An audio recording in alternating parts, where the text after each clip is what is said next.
All right. Good evening. We are going to call the Hermiston City Council City Manager Work Session to order.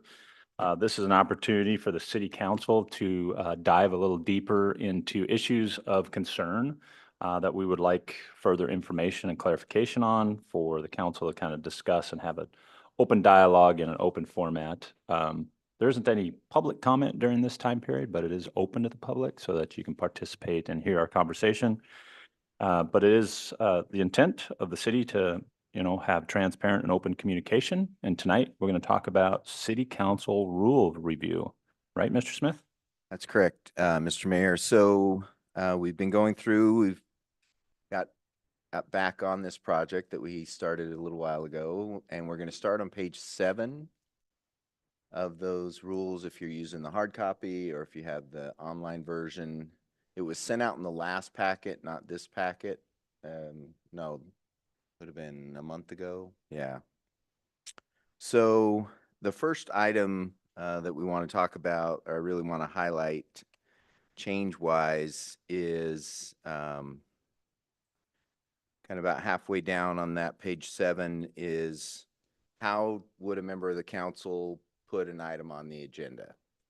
So we had a lot of discussion kind of internal. We looked at different examples of how different cities do it and have come to what's in here tonight as our recommendation, which is basically if a member of the council wants to have an item on an agenda, they would bring that matter up during that scheduled council comment time. And at that time, the council would discuss it briefly. I mean, 5 minutes or less, basically, not a deep discussion, and then take a vote to decide whether they want to talk about it further, so that we could get an idea whether there was just an issue that one council member wanted to talk about or if there were multiple. And if a majority of the people there that night wanted to talk about it, then we would put it on a future agenda, and then staff would have time to prepare, a report and do some research about the subject. So, I mean, be open to, any comments or discussion about that particular item. That was, one of the other ways cities do it is, a counselor has to get 2 other counselors to email the city manager and say, we'd like to talk about it as well. We just felt like maybe having that discussion briefly in a council meeting would be better than, exchanging a bunch of emails. So. Yeah, Councilor McCarthy? Just so in that case, let's say I have something I want to put on the council agenda, but I don't think of it today, but I think of it tomorrow. And we don't have another council meeting for 2 weeks or 3 weeks, however long it is. Do I still need to wait for the next council meeting in order to put it on the agenda, or is there another process by which I can get it scheduled on the next meeting if that agenda hasn't been created yet? Based on this proposal, that would be the only way, is in an open meeting, you have a brief discussion and the council discusses and votes on that. You still got to get council support to put it on the agenda. So you couldn't just call up city manager and say, I want this on the agenda, right? So that's what I'm understanding. No, I mean, to get it on the agenda as a council item, it would have to be at a meeting. Right. I mean, to bring it, at least talk about it. Now, we'd be happy to talk about it ahead of time and give thoughts or whatever, but to get it on a meeting agenda. Yeah.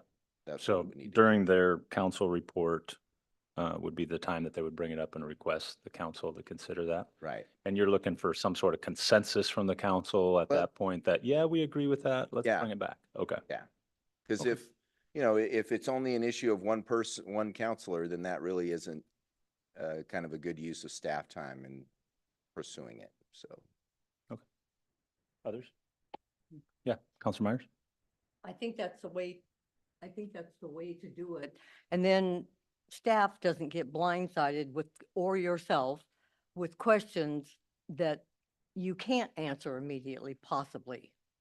Maybe you can, but still, that's the way to do it so that everybody has enough time to prepare.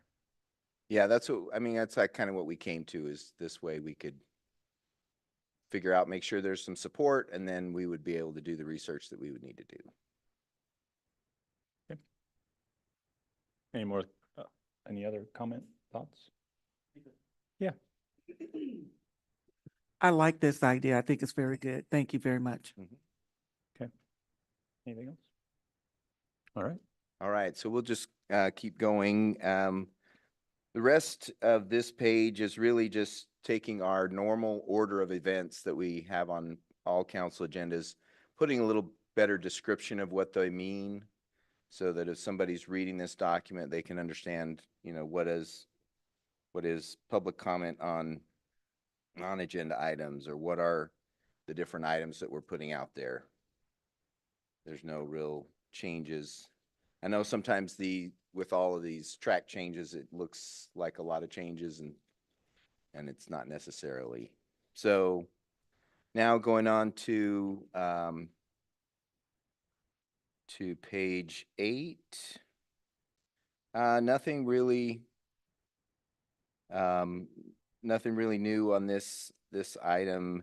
You know, it just is kind of putting in what we already do. For example, on number 24, you know, when we've had items that we wanted to move up the agenda order, you know, whatever, that can be decided right at the beginning of the meeting. And whoever's the presiding officer can bring that to the council, and then that can be moved. Yeah, and then let's go to the next page. So public comments and hearings. So the one that I think we should spend the most time just discussing, because it's more of something that we choose. The public hearing language is just really restating what's in the statute and what we have to do under certain circumstances for a public hearing. But under the public comment, that's our choice of how we handle that. So first, we've added some language about electronic comments, you know, because it's only been in the last couple of years that we've started having the ability for somebody to be on the Zoom, raise their hand, and make a comment, and then that comment could be brought, or at least made in front of the rest of the people at the meeting. And it would be, you know, they'd still follow some of the same rules as far as 5 minutes, those types of things, but just kind of giving us a procedure for how we do electronic comments. Then on the non-agenda items, this kind of just puts in place the rules that we've been following. And so one of the main new things there would be number 5, kind of leaving that public comment period to giving it a time limit for all of it. So 30 minutes. Now, I don't know, you know, in some cases, you know, if there were a bunch of people that wanted to talk about something that wasn't on the agenda, there wouldn't necessarily be time for everybody to have 5 minutes if it was a large number of people. So we may have to kind of maybe adjust that time. That 5 minutes doesn't have to be. I mean, if the council, you know, wants to hear from more people, you could say, well, you've got 3 minutes, that type of thing. Or, you know, everybody for and against, you know. But typically those come up on specific agenda items, not necessarily in the public comment period. So maybe not as something that we need to worry about, but just something to bring up that's a change to what we have currently done. I don't think we've ever run into 30 minutes on the public comment period, but. I just have a question about the electronic comment. That's for people that are participating via Zoom, Correct. right? We occasionally get public comment in an email format. Right. And is that addressed in here, and how are we managing that? And No, should we be taking public comment in an email format versus in person? Yeah, I mean, if I remember the way the state law reads, if we're taking in-person comment in writing, then we would have to take electronic comment in writing during the meeting time. So I think that's a good point. I don't think we've got it addressed. Do we take in-person comment in writing? Yeah, if someone brought, like if they have a handout that they want to Okay, bring up about something, they would hand it to us, and so that would be, okay. Right. Okay, so that's good. We can add some language for that. Okay, sure. It probably should have some sort of time parameters around it regarding when we get the email. Right, So that Lily can print it off and make sure we get it. right, but we could say within the meeting, right? Do you think? Yeah, so probably, yeah, we can have some Figure out that one. parameters. Okay. Yeah. Any other questions on public comment or suggested language in here? Okay. So then the rest of public hearings, they are kind of specified by state law or state guidelines related to different topics. We're required to have public hearings for certain items. And that's a little bit different than like every item we allow public comment, but that's not a public hearing. We check for conflicts of interest. We check for ex parte contact under certain public hearings. So these are really more specified. And, one of the reasons this adds a lot of language to the rules, but we were outlining certain things in the rules before, but leaving out other things. So we felt like if we were going to address some of these situations, we needed to address kind of all of the options. So that's why you'll see there's kind of a general public hearing, then there's land use hearings, quasi-judicial land use matters, or legislative land use matters. They each have slightly different rules and things, but all of them are following our current policies and the current statutes or regulations that we have from the state for those different things. So just as an example, this is on the bottom of page 11, a quasi-judicial land use matter. Tonight, the land use public hearing we have tonight is one of these kind of public hearings where it's a change to a certain part of the city and only affects a limited number of people. Legislative land use would be a change to the land use code where it affects the whole city, basically, or anybody within an R3 zone or something, not just a certain geographical area within the city. So that's the difference between the two types of land use decisions.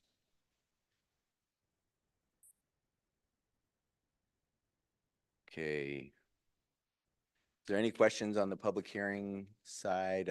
I really am not going through all the details because we do those a lot. We have a staff report and then both sides have the opportunity to comment and those types of procedures that we typically go through. Anything? I guess the only comment or question I had is, do we need to define what ex parte contact is?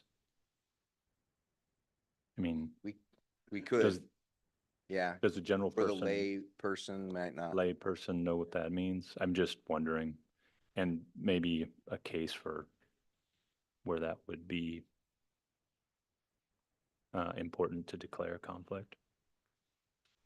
It doesn't necessarily eliminate them from the conversation. They just have to let people Declare know that- that they had that conversation.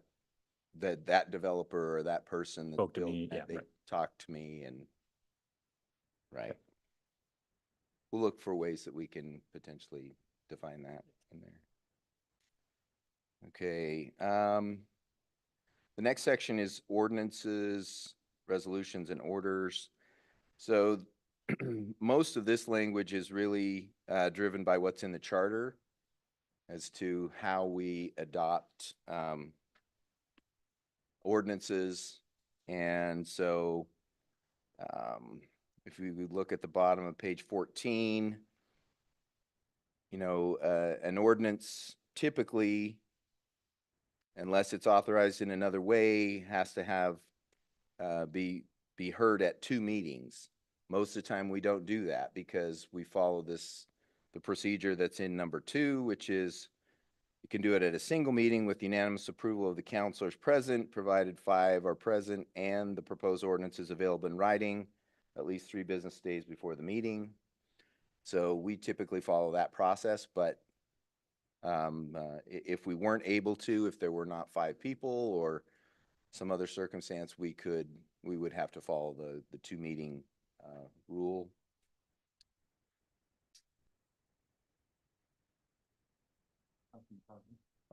And that's 5 people minimum, but also unanimous support from the council. So if one person dissented, we'd have to do a second meeting.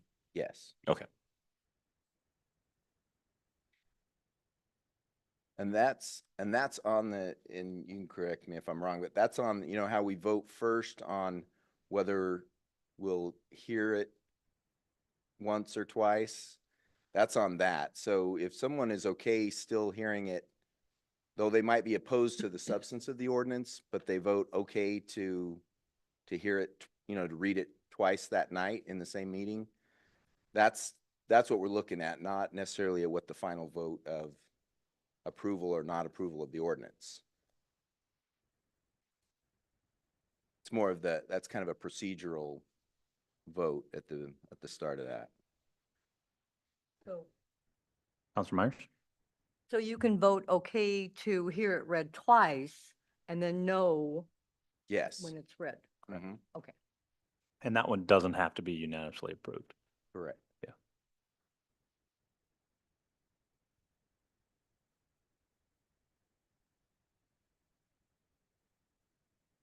Okay, then talks about adopting resolutions.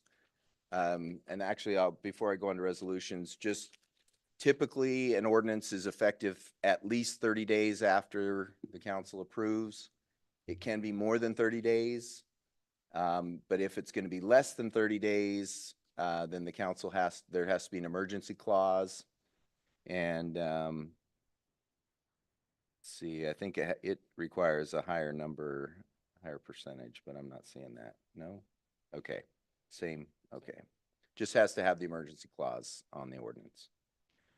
So then one of the differences with resolutions, typically they're effective the day that the resolution is adopted.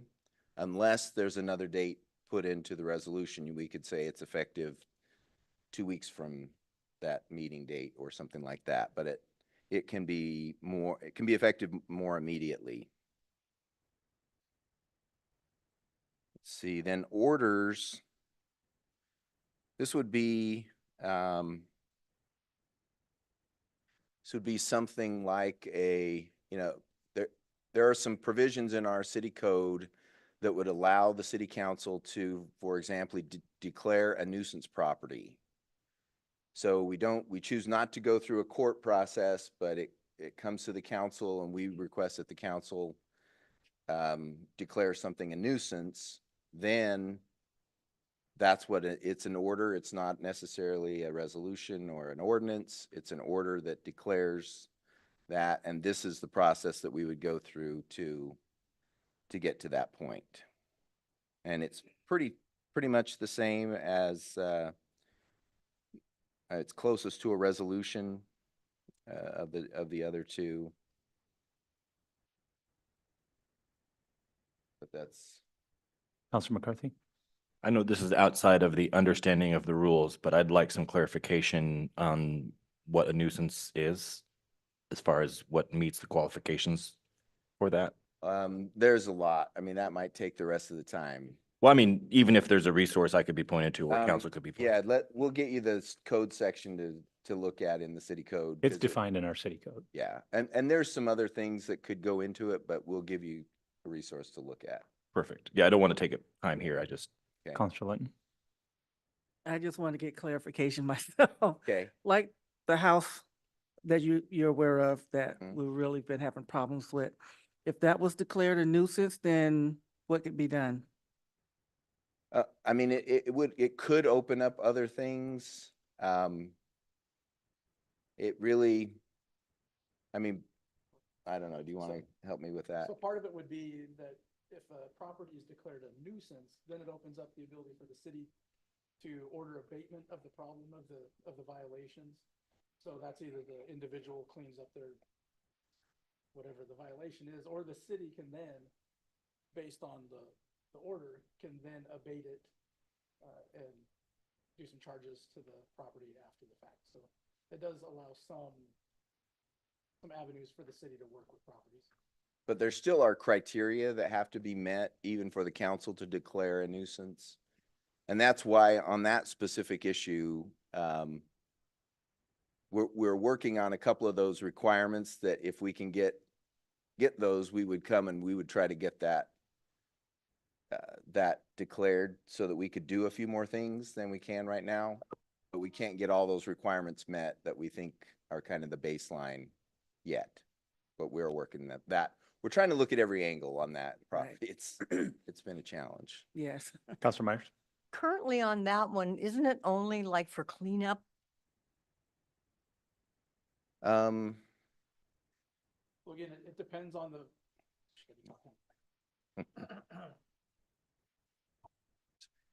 All right, we're kind of going far afield here from our Mhm. council rules, but Yeah.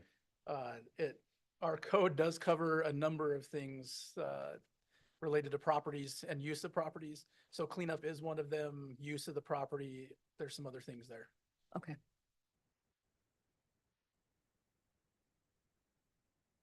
all right. I think that then the next, if we turn to the next page, it's minutes.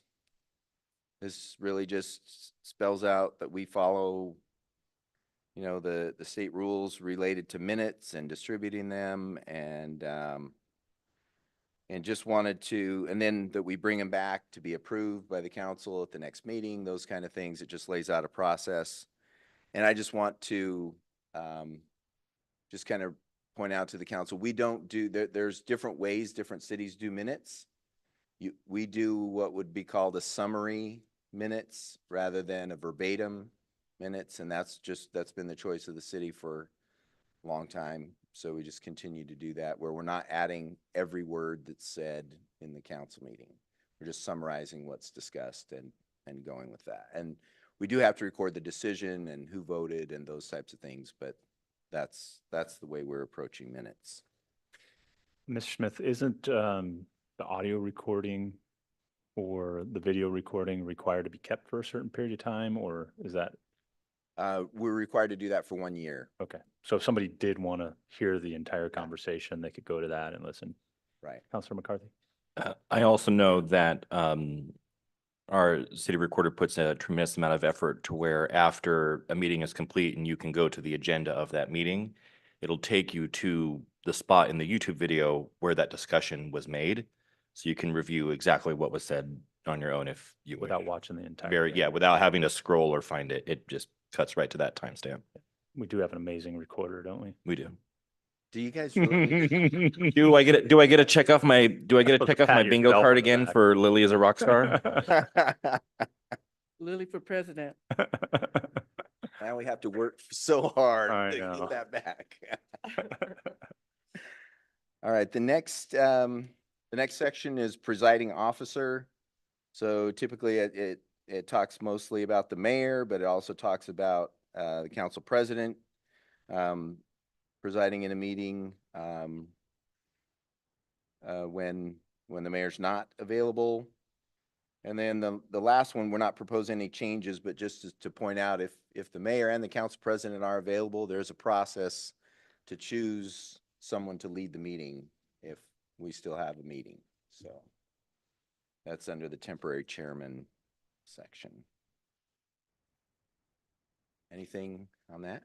Does it say anywhere in here that the council president can vote? Because Doug Yes. likes to do that. Yeah, it does. Let's see. Yeah. Let's see. The president, meaning the council president, retains the right to vote on all matters while presiding over the council, but does not have authority to cast an additional vote to break a tie. So they don't get to be a counselor and the mayor. Okay. I just wanted to make sure that that's in there because I know that Yeah, Doug likes to do that yes. and does do that. And has the right to do that. That is correct, and I want to make sure it's in writing. Any other questions? All right, so then the next sections we're starting to get into kind of more of a overall role, maybe talking a little bit more theoretical than as practical we've been in the rules, but just talking about how elected officials should conduct themselves. And this is a lot of new language. This is something we found in most of the cities that we reviewed, was some way to encourage whoever the elected officials are, you know, kind of a code of conduct. These are the things that you should do. You know, these are positions of public trust. They're, you know, for the counselors, they're establishing policy for the operation of the city. The mayor acts as spokesman for the council, you know, just different kind of conduct, more conduct related, and that the decisions that you make and the things that the council does are for the best interests of the city and not necessarily for their own interest or for a certain group, but trying to look overall for the best interests of the community. Let's see. Any thoughts or discussion about any of those items?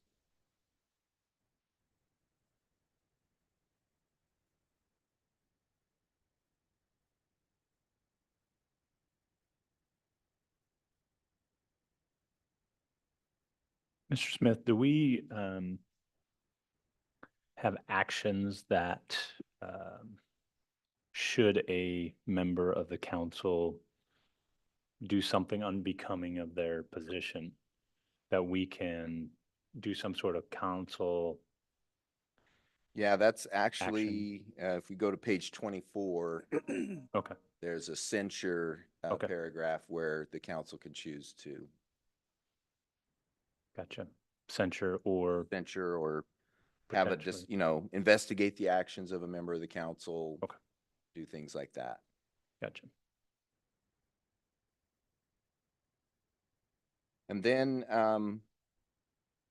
you know, the title of the section was elected and appointed officials. So then there's a paragraph about the city manager, the city recorder, and the city attorney. And just kind of clarifies that they also, you know, what their duties are and what their roles are in the meeting. Now, this next section, decorum and order. There may be, as I was reading through, reviewing it again today, there may be some duplication between this last section and this one, and we could look at it a little closer. But this is, again, is really talking about how counselors and the mayor and staff conduct themselves in a public meeting or in the public. And so it really is, we'll look at it to see if there's some duplication, but it's talking about the same kind of things, doing things in the best interest of the public and those kinds of things. It does talk about also holding the people in attendance to the meeting to the same rules of decorum, being professional, no personal attacks, those types of things. Let's see. And then it talks about conflict of interest. Most of that is governed more specifically by all of you, as well as some city staff are subject to the Oregon Ethics Commission. And we make an annual report and that type of thing. And so it calls out that that's something that also comes into play for the city council. Mr. Mayor. Councilor McCarthy? Yeah, at the bottom of page 21, under the section marked public, I'm just curious, it seems that there's some language that defines what would consider breaking of decorum that has been removed. I'm just curious why we're now looking at a broader spectrum than specific.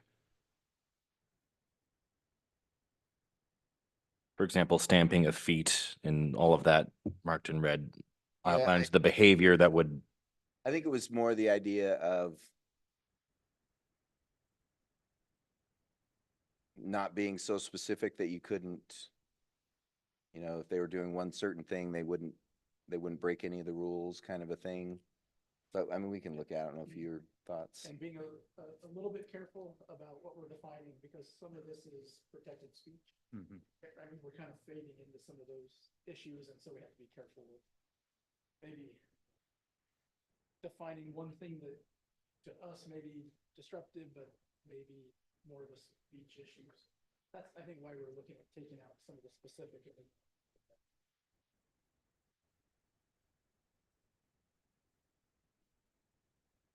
Counselor Drawn?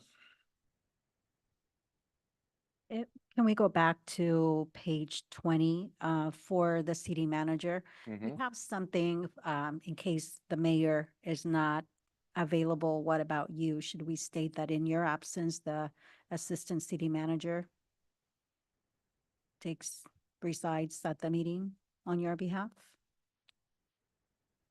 Yeah, most of the time throughout here, we talk about the city manager and their designee, but we can potentially add some language about that. Because I could designate another staff member. There was one point where both Mark and I were gone, and I believe it was Larry Fetter that led the meeting so. Sure, Brandon. You ready to go to the, Brandon?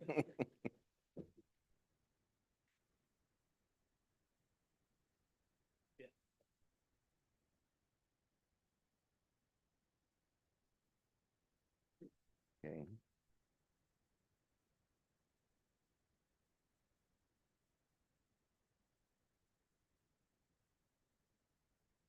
And then, now getting to that section 45 is the prayer, or the section about censure, where if a member of the council is doing something that the rest doesn't agree with or feels like is illegal, or they can conduct an investigation and then have a public discussion about that. And it can be a violation of the rules or maybe the more general legal violations. And then if the council may vote to censure, to vote some kind of sanction against that counselor.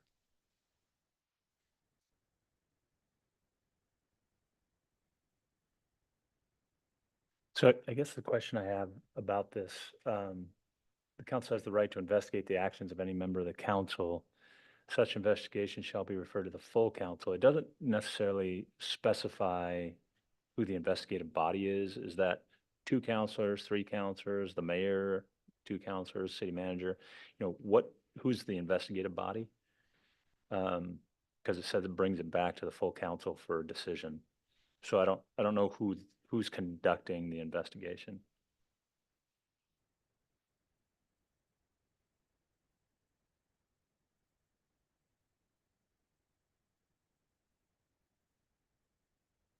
Yeah, Councilman McCarthy. Yeah, we can work on the language of that. I think it's clear. had appointed ad hoc committee of counselors to investigate some situations with some committee members. I wonder if it would be appropriate to have such a body, provided the individual in question wasn't in that Right. committee, to conduct that investigation. Yeah. I'm thinking that maybe, in some of this, we were trying to pull the best language we had from different places. And potentially, it really looks like it's trying to say that the whole council really does the investigation. And maybe that's where we clarify it to make sure it doesn't sound like there's a subcommittee or something like that.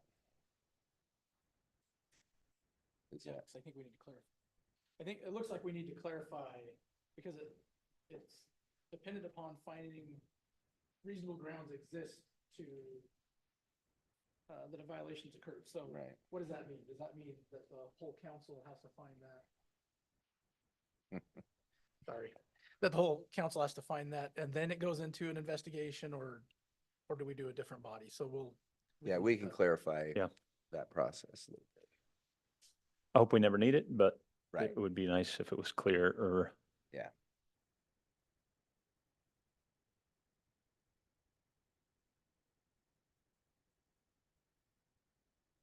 Okay, the next section is voting. Not a lot of changes, really, to what was already in the rules.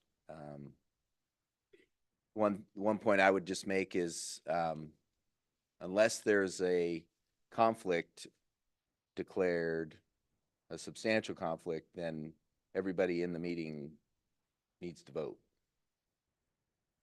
Which sometimes I think we sometimes have a little discussion about that, or I've seen that happen in other bodies. Councilor McCarthy. So they need to vote yes or no in that, and abstain just because even if there's not a conflict of interest, couldn't apply in this situation. Perfect. Okay, thank you.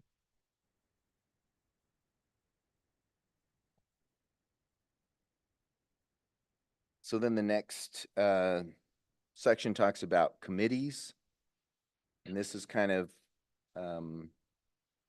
putting more in the rules exactly the process that we go through. For example, how do we appoint someone? The mayor makes recommendations, the council affirms that.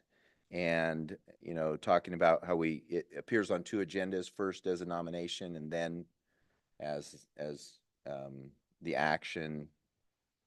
One that I had question, right now, we're saying somebody can't be a major purchaser or seller of services to the city to be on a committee. And the number is 7,500. That was done in 2000, or that was 1994. Does that number need to be changed? Because that's a much different picture now than it was in 1994. Not gonna buy you much now.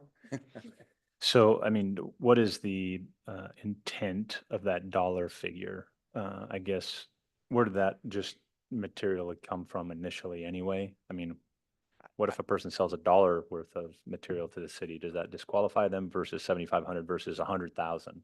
Well, I guess, I don't know, my thought would be, and I don't know exactly why this ended up in the council rules, but, you know, someone with more of a major financial stake might want to get on a committee and try to influence decisions about contracts or whatever, even though most of our committees wouldn't have much influence on that kind of an action.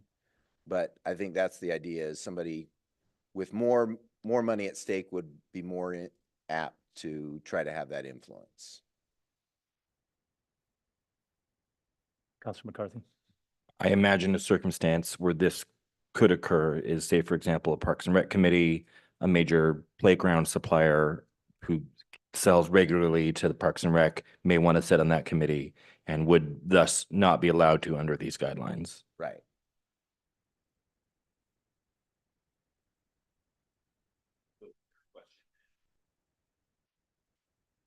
Yeah, I mean, that's what, do we want to increase that amount? Do we, or is, I'm not even sure we need to put a dollar amount in there, do we? Because it does say, you know, in the paragraph above, first tier subcontractor or supplier. mhm. So, I don't know.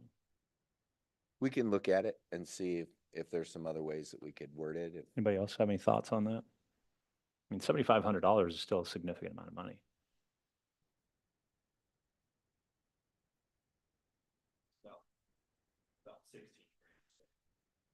If you did influence, yeah.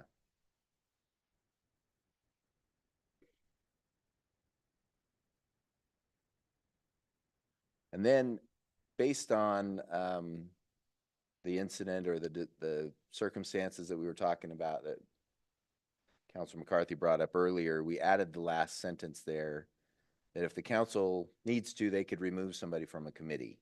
Before, that wasn't clear either in the council rules, in the ordinance, nowhere. So this would allow, if someone is not representing the city well, the council can remove them.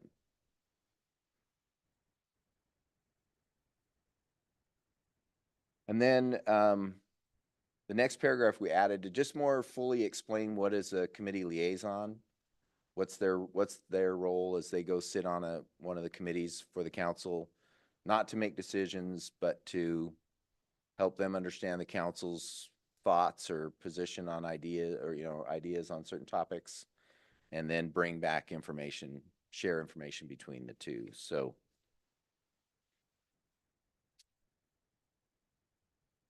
I haven't read all the way through that, but does the liaison have the authority to speak on behalf of the council in that organization? well, what it says in the second point, it says liaison's communication shall reflect the majority position held by the council on matters referred to the board or commission or committee to the extent that such a council position is known and articulated, or the council's expectations in light of council adopted goals. So if they do speak, it's only supposed to reflect things that the council has Okay, openly yeah. discussed. Already understood as a majority opinion. Yeah. Okay.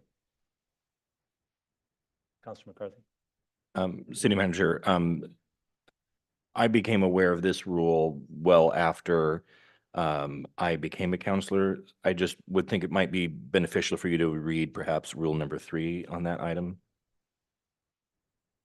Hmm. regarding voting. Right, not voting. Okay.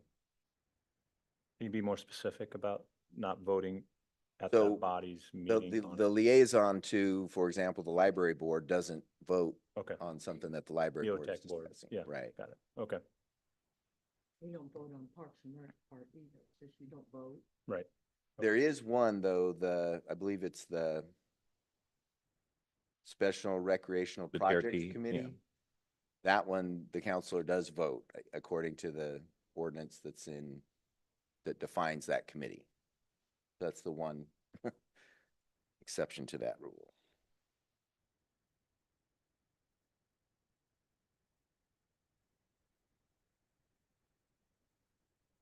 I guess I'm confused by the last number 4. The rule does not apply to non-city bodies when the council member is the representative of the city. I think that is talking about the not voting, because for example, if someone is the city representative on PATH, for example, or something like that, they would still vote on the things that the PATH group is talking about because it's not a city committee. That's where I would see it. And maybe that needs to be Clarified? A Yeah. instead of its own number. So it shows that it only applies to that. Okay. Because number 4 would indicate that it applies to the whole paragraph. Right. Okay. Okay. What do we got? Time. Okay, so the next one that I really wanted to spend a little more time on is on page 29, and that's about motions. This really goes back to some of the discussion we had in the first section, which set forward what rules of order we were going to use. And as I've talked to the city attorney a little bit about this, it might be, and I think this is the way I would be leaning, that we were leaning in our discussions, is that we set out kind of the normal motions and I think that's what this list was trying to do, normal motions that would be used, and then define or just assign that whatever rules of order, if it's Roberts or whatever, they're the backdrop if we have to discuss more deeply than this first level of normal business motions. And I think that gives it a better ability for, training to be done. Here's the rule, here's the motions that you would use most of the time. And here's another document that you can look to if you want to see some more detail about that. So I'd like to get some thoughts or some feedback on that, because that'll kind of help us frame up this section better. So you're not striking the whole section, you're just looking for clarification of what should be in that section? Yeah. Okay. And I think if you're okay with this idea, I think we can kind of give you a good list of what we think are the first level motions and things that are used most often, and we'd be open to feedback as well, but. And part of that could be, the motion is included in the packet as the administration recommends. But we could also make a motion that's to something else. Right. And just be able to clarify those. Yeah. Okay. And then if the motion isn't accurate, I guess the attorney would tell us that we need to do something different and follow a different set of order. Right, or, make it clarify what the motion could be if we try to understand what the goal is. Okay. Yeah. Okay. Questions about that? Does that make sense if we kind of structure it that way? Rather than defining it as a process in here? Yeah. Yeah. Okay. And I guess with the group that is here, I know not everyone's here, but is the group open to looking at another set of rules of order rather than Roberts? Or are we stuck on? Can you explain why you're asking that question? Because Robert's Rules of Order is like 500 pages and pretty hard to, once you dive into some of that, to figure out exactly how you use it. And if we get something that was 20 or 30 pages, it was a little more straightforward. Such as? I proposed the Rosenbergs, which is out of the League of California Cities, but I'm open to other. We found others as Mr. Tubby was doing research that we could look at as well, but something that's a little more straightforward. Councilor McCarthy? I would support looking at another alternative like the ones that you suggested. Just knowing from experience, most people don't really follow Roberts really strictly because they just kind of follow, oh, I think this is the right motion to make or the right order to make. And you just end up becoming comfortable with where you sit. So I think something that's a little more digestible would be easier to find an official rule on, and somebody, especially with potentially a number of new counselors coming in, would also be beneficial for them to digest as we look at. I know we have 3 candidates now, so we'll see how that goes. I think that would be helpful. Councilor Linton? I would be in favor of looking at another city's rules, except for California. California, they filed bankruptcy too many times and they just have too many problems. They can't keep nothing straight. That's just Well, my they have opinion. done a few good things then. Very few. How's the rest of the council feel? Are you want to be strict Roberts people, or do you want to look at alternatives? Okay. All right, There you go. sounds good. Then the last section is just kind of miscellaneous. So statements to the media, just being clear, if someone's designated as being the spokesperson for the city, then they can represent the council's position on something. But if they're not, and it's just their personal opinion, then the person needs to be clear that that's what they're doing. Social media makes this a lot more tricky, but we need to trying to always be clear who speaks for the city and who's just saying something from their own personal opinion. And then clarifying, letterhead can be used, if you're just doing some basic things without council approval, but if you're going to write a letter that represents the city's position on letterhead, then that needs to be something that the council discusses as a group. The next one, Councilor McCarthy? I'll call myself out here. So I'm a person that participates in what, in my opinion, participates in trying to present correct information when incorrect information is presented on some of those forums. In those cases, and I'd be open to your interpretation here, I believe I'm acting in what is my own opinion. Is it prudent to state in those situations that I am, to state that I'm acting in my own opinion? Or That would is be that the- not required to be said in that kind of conversation? that would be the safest, if we're going to give you the most conservative. We had this conversation last weekend at the Oregon Mayors Association, and the recommendation by the league was that you have a city social media page and a personal social media page. And then on your personal media page, you have some sort of statement that says, my opinion, or these opinions are my own, something to that effect. Generally, that's how I operate. It just, And if you share city stuff on your personal page, which, hey, Parks and Rec is having free swim Saturday, you know, that sort of thing, that you don't comment on it, because then it's a public records, opens it up for public records comment. So you can share it on your personal page, just don't make a comment with it. That seems to be the legal standing. Okay. So Comfortable with fairly That's safe. the safest way to do it. that? Yeah. Stay off it. Yeah. Or just don't use it. don't. But I understand what you're trying to do, David, and I think just as long as it reflects your, I mean, if you're the counselor speaking, this is what happened at council, that it's on your council page.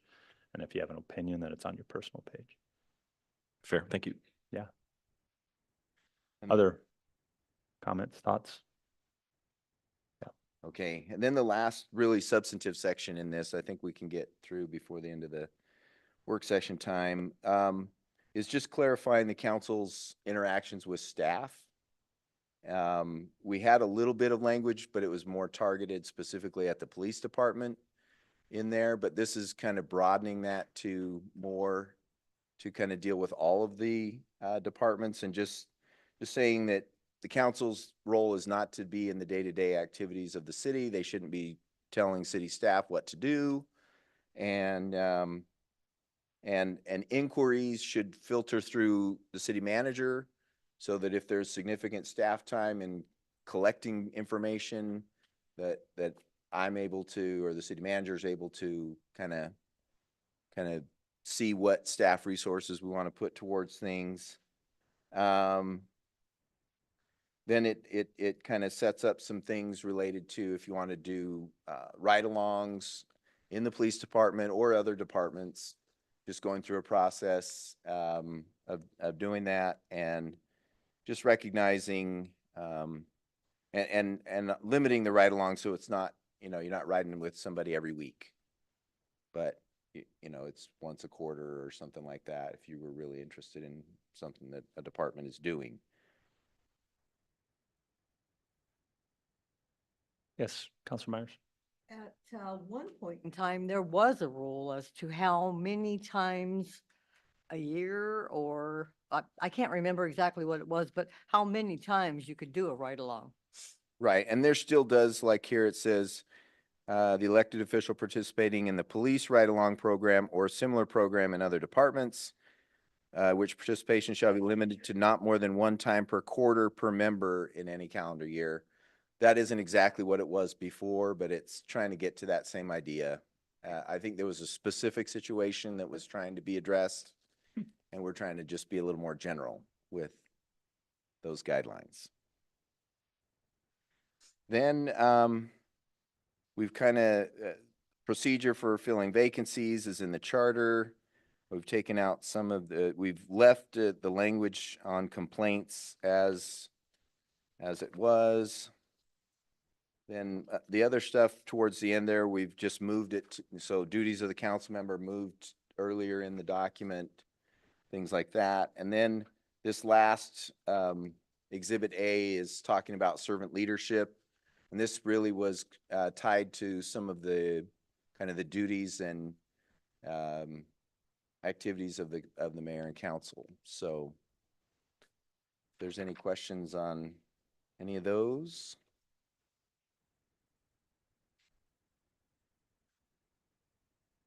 So we have 5 minutes before the city council meeting, and we're going to continue talking about this. Yeah, what my plan would be is to take some of the comments and feedback that we work that in, and we have a more clean document. We've kind of, I think, got the basics of what we want. We make it a little more clean, and then we talk about a few issues. There's some that have come up, and just clarify where the council wants to go on some of those, and then work towards adopting them. Okay. So you'll bring back a more cleaned up draft? Yes. Next We'll bring time. out another draft. Everybody okay with that? And then it'll be up for review, or we'll We'll probably review one more time and then look and at bring it up for adoption. adoption. Okay. So sometime in the next couple meetings. Yes. All right. Any other comments from the council? All right. Anything else, Mr. Smith? That's it. Okay, we are going to adjourn our city council work session, and we will start our city council meeting right at 7 o'clock.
What'd your daughter do? Christmas.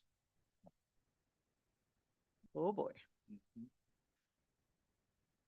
Pam will have more fun than the law allows. It's just baby's first Christmases, and all of that goes along with it.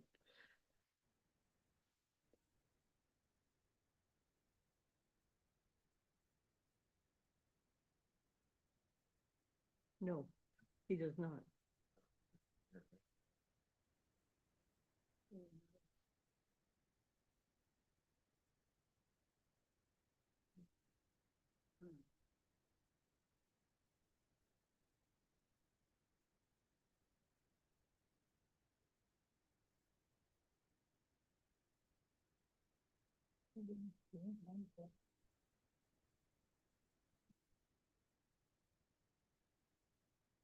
All right, we are going to call to order the city council meeting for Monday, July 22nd, 2024. If you're just now joining us, the city council this evening had a meeting in a work session to discuss city council rules that we're looking to update.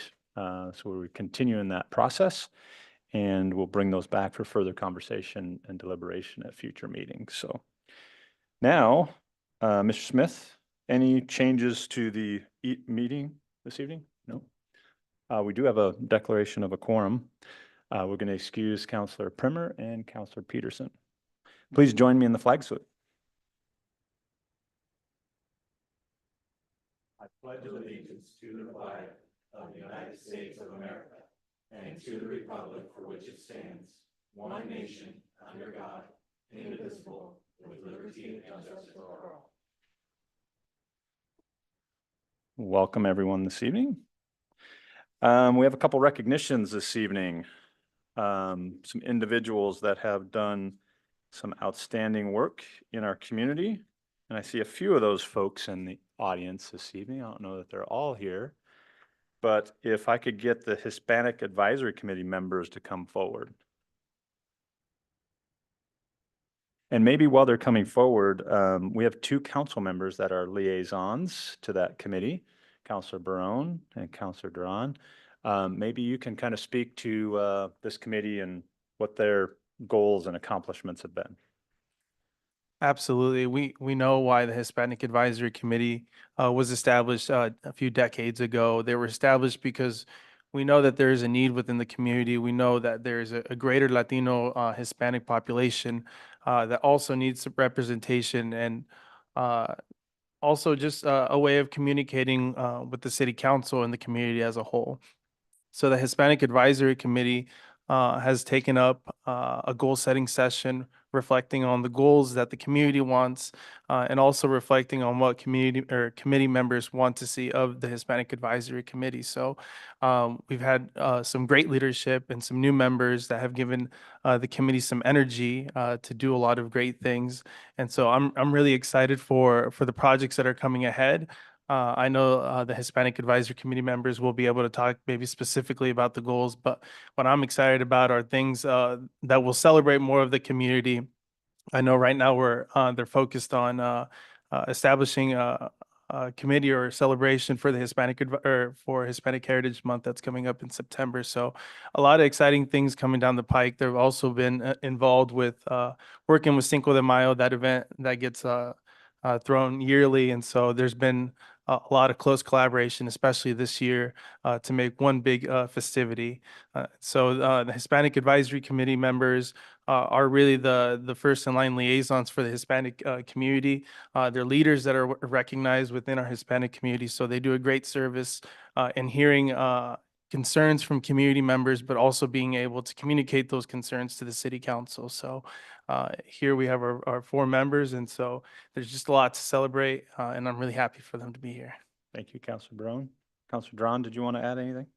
I do. I think the original members, one of the biggest things that they wanted to do is have a place for the community, the Hispanic community, to also know many of the resources that the city provided.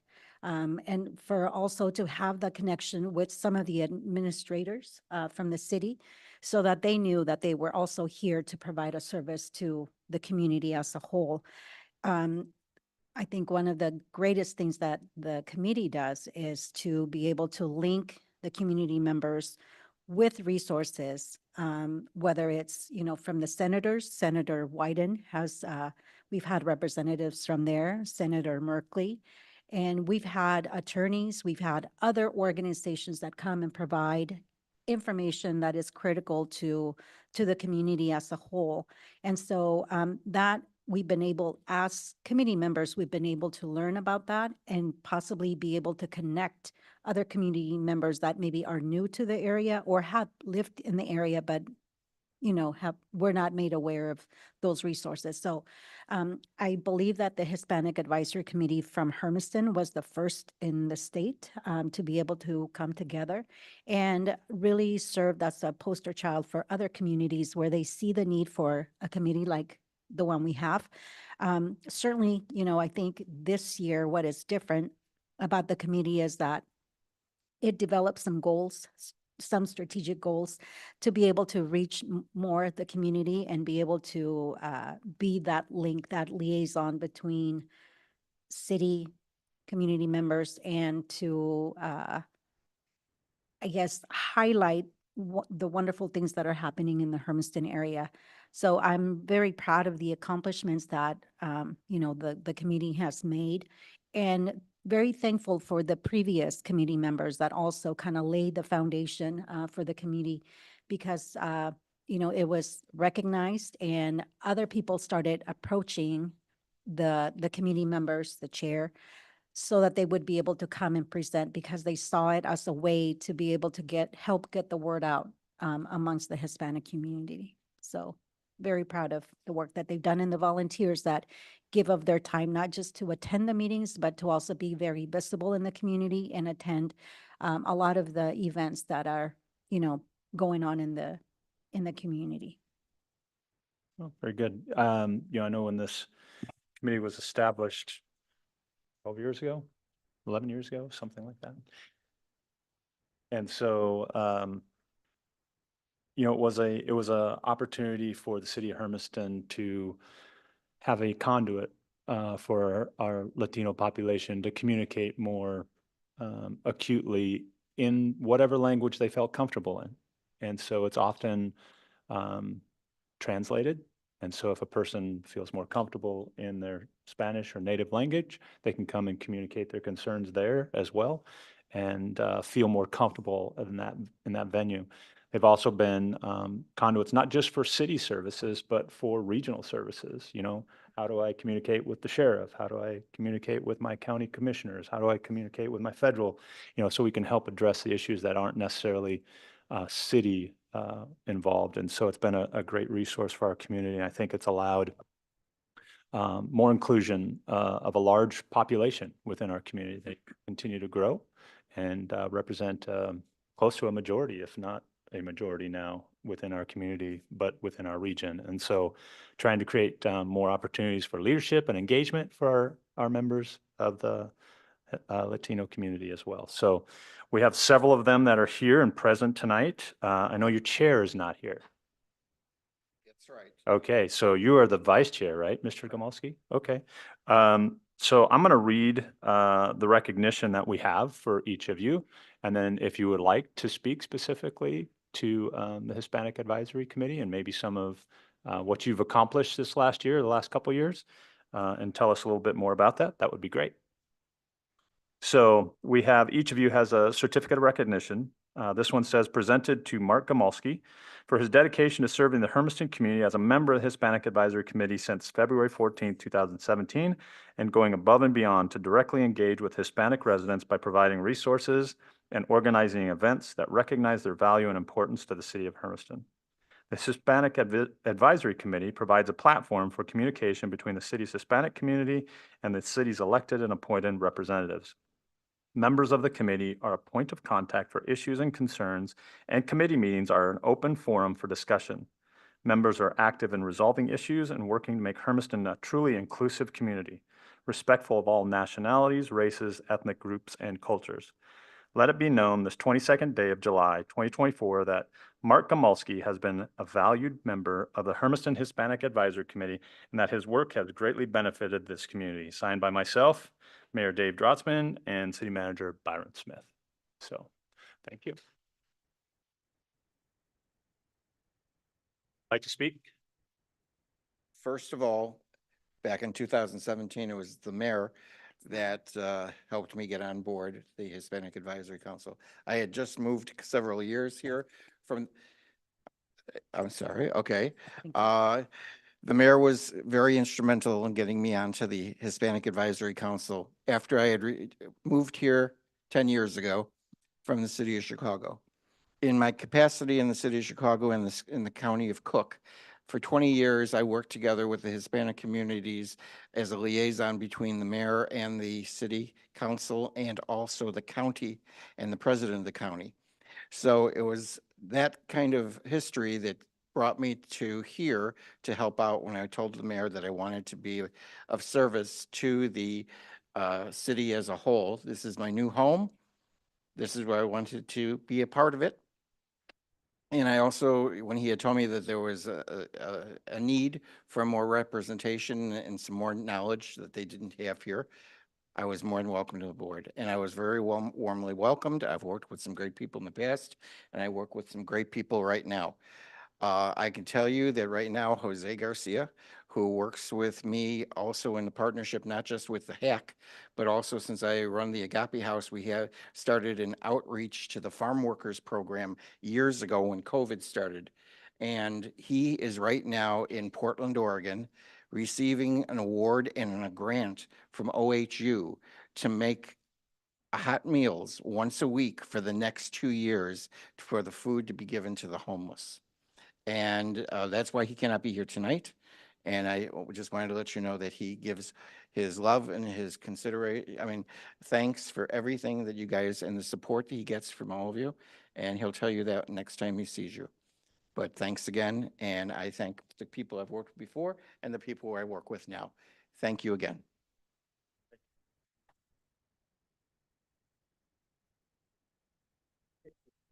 Yes, Danny, you want to go front? Okay.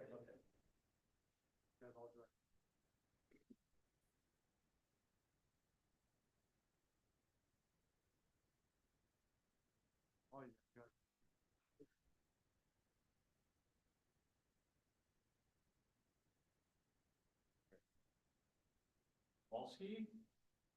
You? Yep. Jesse Roa? Thank you, Jesse.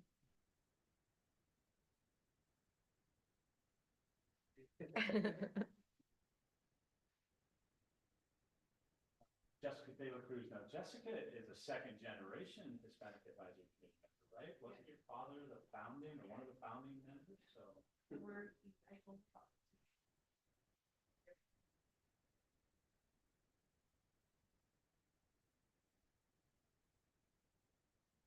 Good. Well, thank you for continuing the tradition.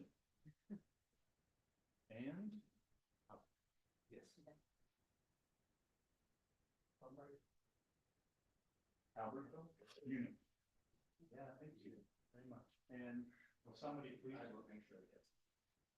Thank you.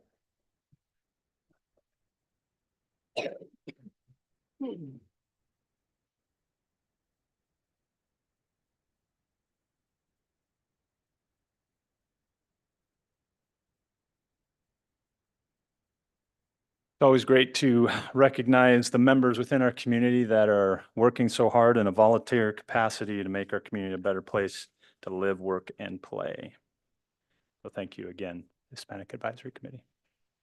All right, we are at the first opportunity for citizen input on non-agenda items. So if there's an item on our current agenda you'd like to speak to, you will have an opportunity at that time. But if there are items that are not on our current agenda that you would like to speak to, please come up to the microphone up front, introduce yourself by name and address, direct your comments to me, and limit them to less than 5 minutes. No takers? Yes.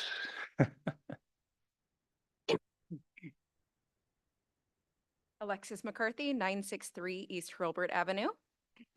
Angela Purcell, 705 East View Drive in Hermiston. Oh, I'm first. Alexis and I come here tonight as partners and owners of the Next Chapter bookstore. We opened in Hermiston 3.5 years ago, and we had a pretty substantial expansion about 6 months ago and just finalized that. The bookstore went from 550 square feet to over 2,000 square feet, and we opened a literary cafe as well. And we're excited to come tonight to just invite the city and council members to join us this Wednesday with the chamber. We're having an open house at noon, just to kind of show you what we've done and what it's allowed for us to host for the community. Some pretty exciting things have been happening there for us. We're seeing lots of families, and we just want to celebrate with all of you and thank the city for your support as well. It's been really, it's a great place to do business, and we're very, very grateful. And there are free coffee and tea and pastries on Wednesday, so you should come.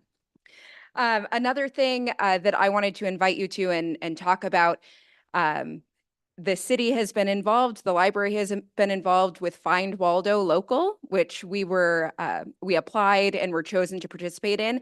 It's a national campaign that the publishers of the Where's Waldo books does every year. It's Candlewick Press.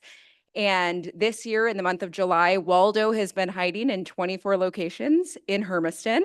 City Hall is one of them. So when you head out today, maybe you can find a little Waldo standee. Kids, middle school and younger, have been able to come get a passport from us and go hunt for Waldo around town. When they find him in a location, they get it signed off. They get really excited. They get to turn in their passports through the month for a coupon. And then we have a big grand prize drawing this Saturday at our big party, which we'd like to invite you to and thank the city for your involvement in that. It's this Saturday, the 27th at 2:00. Papa Murphy's will actually be outside serving hot pizza by the slice for free, as well as we have some party clowns which from Northwest Farm Supply that are going to do face painting, I think, for the kids. But if you ask nicely, I think they'll do it for you as well. And it's just going to be a big blowout party. It's been great for our kids. We've had an incredible participation, and we hope to be chosen again next year. And then finally, I wanted to share one other thing that we're doing right now. This week, we're hosting a book drive for the bilingual basketball camps that are happening around in Hermiston and the surrounding area. Mitch Thompson really spearheads that. And if you come into the store this week, you can purchase a book. We have a display of Spanish books and English books for 15% off for your donated book. And bilingual basketball is getting a book in the hand of every participant. This is the third year we've done this, and it's really special to me as it's in loving memory of one of my dear friends, Marissa Worstel. A lot of people knew Marissa as well, and we just really love doing these sort of outreach things in our community. So please join us on Wednesday and Saturday, and thank you very much. Thank you, Alexis. Thank you, Angela. And thank you for telling us about the Find Waldo Local program. I was having lunch the other day at Delish, and some young kids came in and like grabbed this Waldo, and I was like, what is this program all about? So they were super excited because they found Waldo. And so 24 different locations across the city. Very good. Thank you for participating in that. So Saturday is a celebration for that at 2 p.m. And Wednesday at noon, okay, is your grand opening or re-grand opening. Welcome open house. There we go. Okay. Any other public comment? Okay. We're going to move on to the consent agenda. On the consent agenda, we have items A through C. Need to pull any of those? Pull D? I'm sorry, A through D. Do we need to pull any of those? Okay. Any public comment on consent agenda items A through D? Okay. Can I get a motion to approve consent agenda items A through D as presented? So moved. Second. Been moved by Councilor Duran, second by Councilor McCarthy, that we approve consent agenda items A through D. Roll call. Yes. Yes. Yes. Yes. Yes. Yes. Motion passes unanimously, 6-0. On to public hearings. So annexation and comprehensive plan map amendment, Reyes 4N 2812C, tax lot 308, 1088 East Newport Avenue. Are there any declarations of conflict of interest or ex parte contact from the council? I have to declare an ex parte contact. One of the commissioners, the planning commission commissioners, spoke to me about this today. So he didn't advise me on how I should talk or direct my vote, but he did talk to me about it today.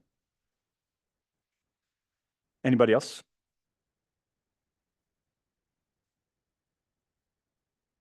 You'll have an opportunity. You'll have an opportunity. Hearing guidelines will now be presented by city staff. Planning Director Clint Spencer. Thank you. The applicable substantive criteria relied upon by the city in rendering the decision to amend the comprehensive plan map and annex the property are contained in 15608 and 15005 of the Hermiston Code of Ordinances. Testimony and evidence must be directed toward the criteria described above or other criteria in the comprehensive plan or land use regulations which the person believes apply to the decision. Failure to raise an issue by the close of the record at or following the hearing, in person or by letter, precludes appeal to the Land Use Board of Appeals, LUBA, based on that issue. Failure to raise an issue with sufficient specificity to afford the decision maker and the parties an opportunity to respond to that issue precludes appeal to LUBA based on that issue. Failure to raise constitutional or other issues relating to proposed conditions of approval with sufficient specificity to allow the local government or its designee to respond to the issue precludes an action for damages in circuit court. Prior to the conclusion of the evidentiary hearing, any participant may request an opportunity to present additional evidence, arguments, or testimony regarding the application. The City Council shall grant such a request by continuing the public hearing pursuant to ORS 197-7976B or leaving the record open for additional written evidence, arguments, or testimony pursuant to ORS 197-7976C.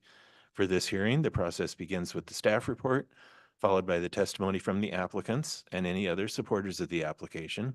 This will be followed by opponents to the application. Finally, a rebuttal by the applicant will be allowed.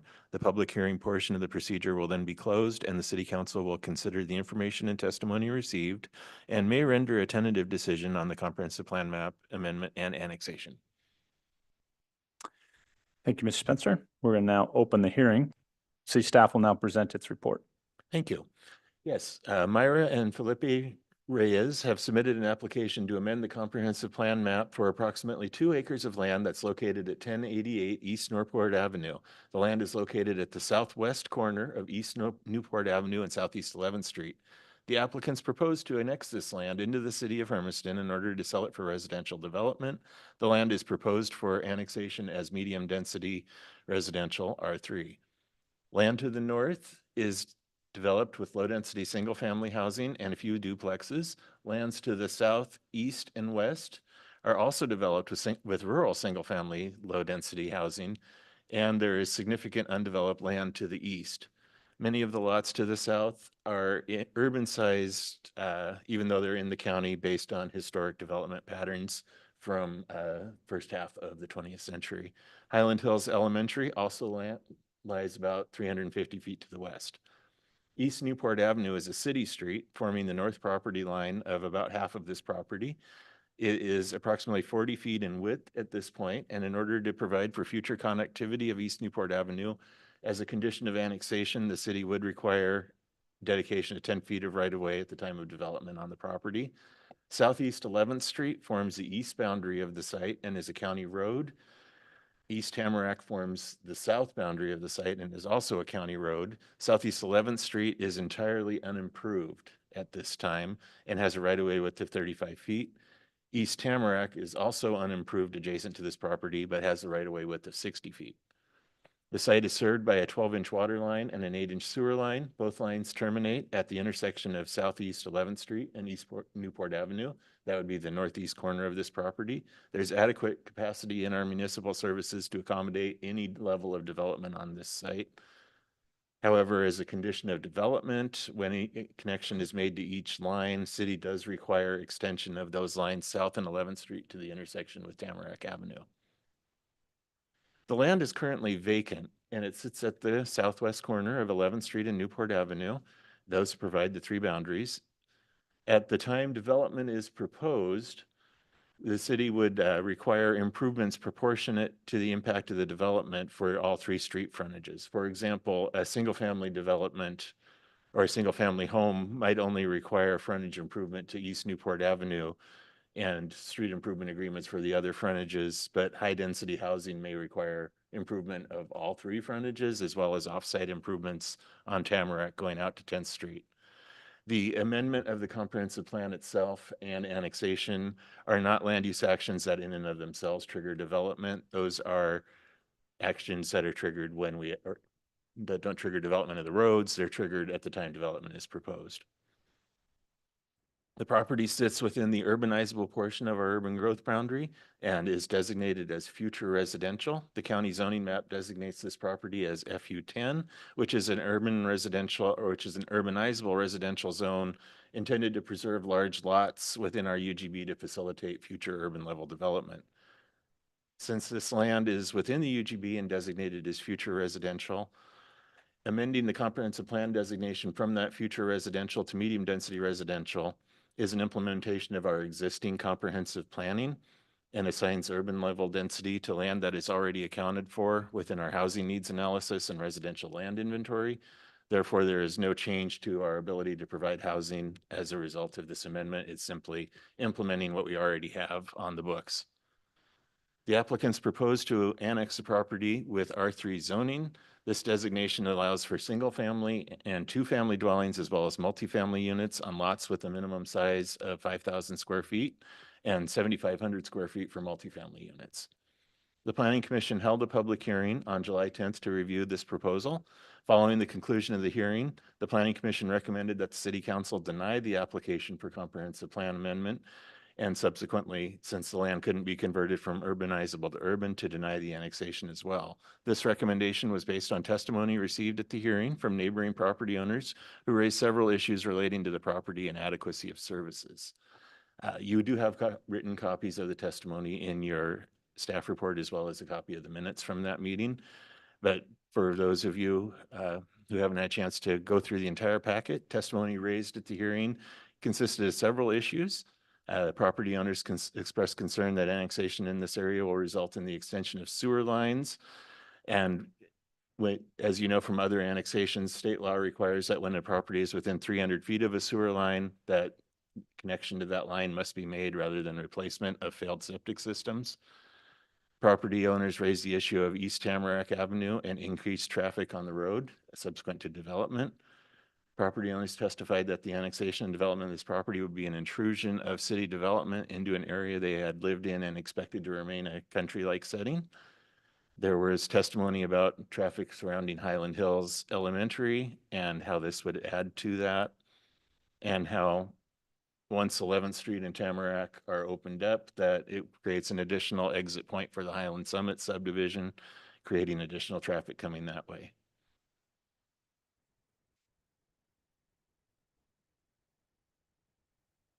The property that is proposed for annexation, and all of the properties owners who have submitted testimony at the Planning Commission all reside within the urban growth boundary. That UGB is area that is outside of our city limits, but is set aside so that the city will grow into it over the next 20 years. And in order to adequately prepare for urban development, the city plans for timely extension of water and sewer services. We have an obligation to prepare the way and do proper due diligence and utility planning, and any development that happens is required by our code to extend facilities in a logical fashion to the extent of the development site so as to be ready for adjacent development. Property owners who purchase land within the UGB do expect that their land will be eligible for annexation at a future date as city limits extend. Issues relating to increased traffic are implemented through our transportation plan and public works standards. All roads that are adjacent to this property are classified as local residential streets in the TSP. Currently, none of the streets are improved to a local residential standard and are therefore deficient. And development of the property at any level will trigger improvement of that street network concurrent with the development, which will help alleviate traffic concerns. Tonight, you have several actions that you can consider based on what we've done at the Planning Commission level. You can accept the Planning Commission recommendation, leave the property as is, and remain in the urban growth boundary with a future residential designation. You can reject the Planning Commission recommendation, amend the comprehensive plan map and zoning map as originally applied for to R3, and then annex the property to R3. Or you can confer with the applicant during the hearing and see if any alternative zoning is acceptable or potential, such as lowering it to R2, which would be concurrent with the zoning designation that's in the Highland Summit subdivision, and then annex the property with the lower density. Right now, after we've had a chance to review this, we're recommending that the city council consider the conference idea and determine if an alternative zoning designation is acceptable. If that is acceptable, then we would recommend that you make a tentative decision and direct staff to prepare the appropriate findings and ordinances for adoption at the next meeting. If no alternative is acceptable, then accept the planning commission designation or recommendation to deny. And then we would prepare findings supporting denial for adoption at the next meeting. Thank you, Ms. Spencer. We're going to now open it up for public testimony. So people wishing to speak are asked to state their name, come to the microphone up front, introduce yourself by name and address, limit your testimony to 5 minutes. And we're going to start with proponents of this project. So if somebody in favor, please come up.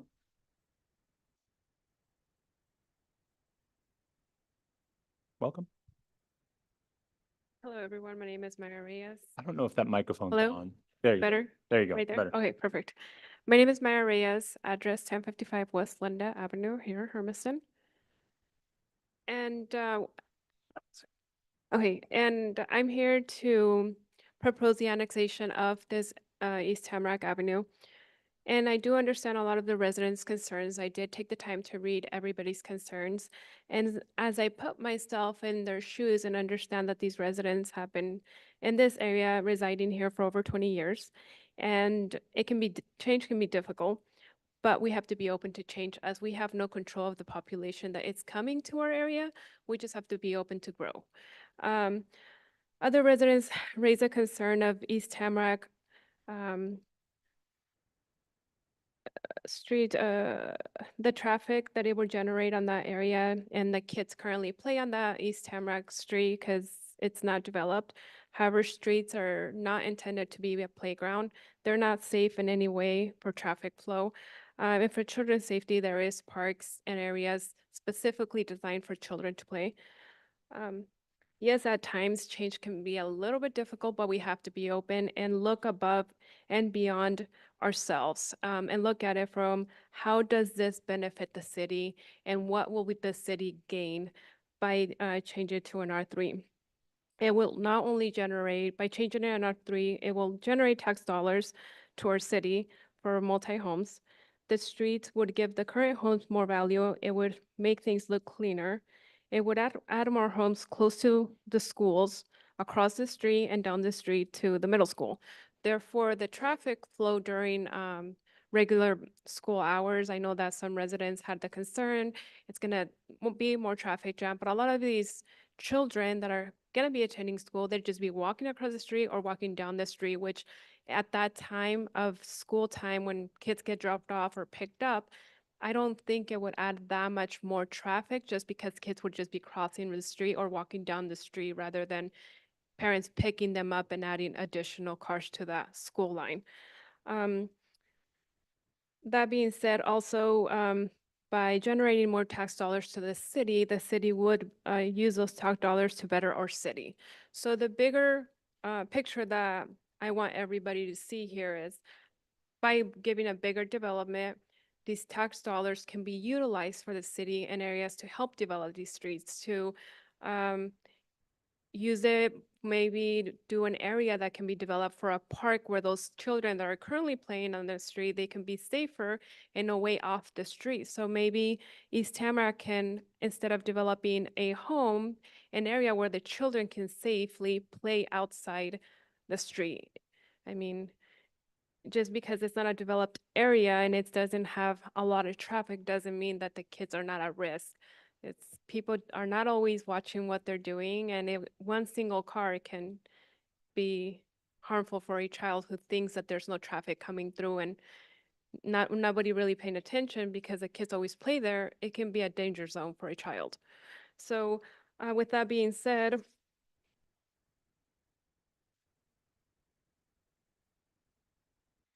we are not responsible for stopping the population growth in Hermiston.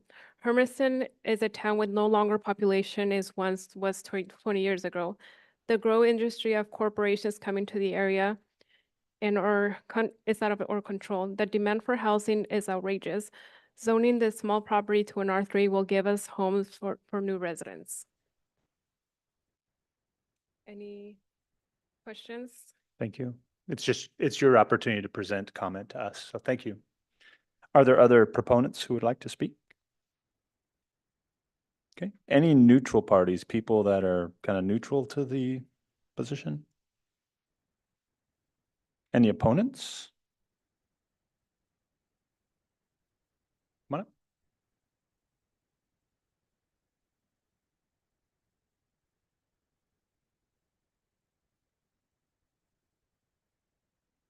I'm Marlena Tassoni. I live on 1096 East Juniper Ave. And I didn't intend to speak this evening. I came to support my neighbors. But in listening to this young woman's arguments, I thought I probably should get up and give my 2 cents. I live in the community. I bought the property because it was an area where it's close to town, but it's still in the country. And that's why we bought it. We're like a community of neighbors there. We all look out for each other. And I expected our properties to remain the same because of where it was at.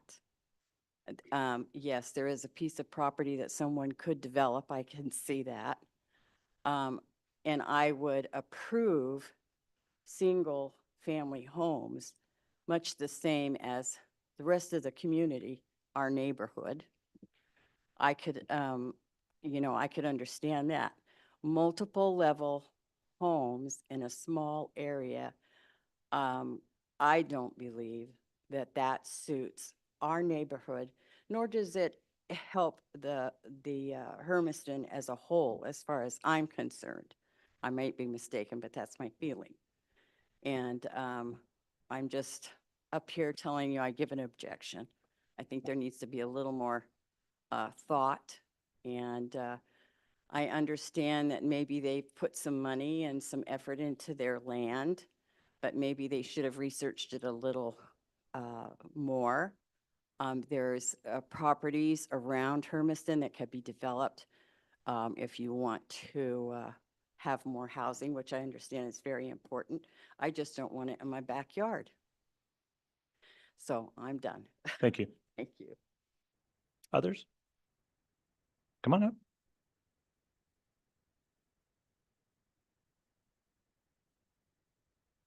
My name is Roger Robinson. I live at 1040 East Juniper. That is directly south of the property we're concerned about. I've lived there for 26 years. And like Marlena says, I bought the property because it is more of a rural condition. And also with the grade school right beside the property, and the junior high right on down the street north of the property, 2 times a day, 9 months out of the year, it is a circus already. We do not need a multifamily dwellings to add tons of traffic. She says the kids will walk to school. They probably will, but all their parents will be driving to work. And we do not need more congestion. Just this evening, I was driving from my house at 1040 north to Diagonal, and I met like 15 cars in the like a 3/4 of a mile area. It's already busy as can be. We do not need more traffic congesting that area.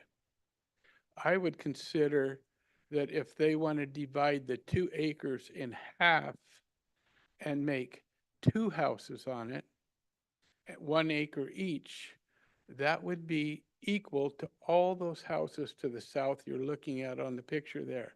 A couple of them are just lots, 3 or 4 of them are just lots, but most of them are like 1 acre or 1.5 or almost 2.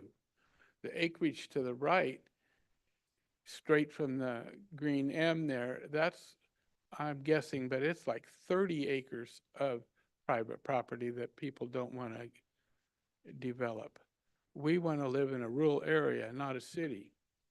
Another problem is if you make that city, then the people that are just this south of Tamarack, if they have any sewer problems, now they are bordering the city and they cannot even work on their drain field or anything. They would have to hook up to city sewer, hook up to city water, and pay city taxes, which none of us want. That's why we bought out of the city. So then, if that one has to do it, then the people south of Juniper also are in the same boat, because now they had to annex to get their sewer fixed. That's where the situation we're in. Nobody in all them houses wants that situation shoved on us. So, that's all. Okay, thank you.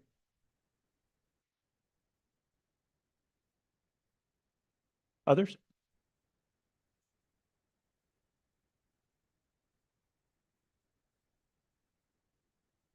My name is Logan Miller and I live at 445 Southeast 9th Drive. I was originally unaware of this project. I came to this meeting, I'll admit, on a whim. I am opposed to this because I live very near to that. And on this map, I would be due east about 2 blocks and south about 1 block. So I'm very close. I'm just on the other side of Highland Hills. The area near me is kind of country. It's rural, and that's what I like because there are various points in this city where when you go, the city will just suddenly end and it will be country, sagebrush or similar. And it has a nice feel to it. It makes the city seem smaller and not as compact. It's not like a big city. You just go out and there's country bits. There's bits that are undeveloped. If you leave this bit undeveloped, in my opinion, it will have a nice feel to the area nearby. It won't look congested with buildings. It'll have a nice older feel as if, for lack of a better term, it's not developed. I know that's a bit redundant. And I kind of agree with the previous brought up issue is if these people were expecting the property to look the same, undeveloped, they'd be rightfully upset if the property does get developed and has extra houses. Thank you.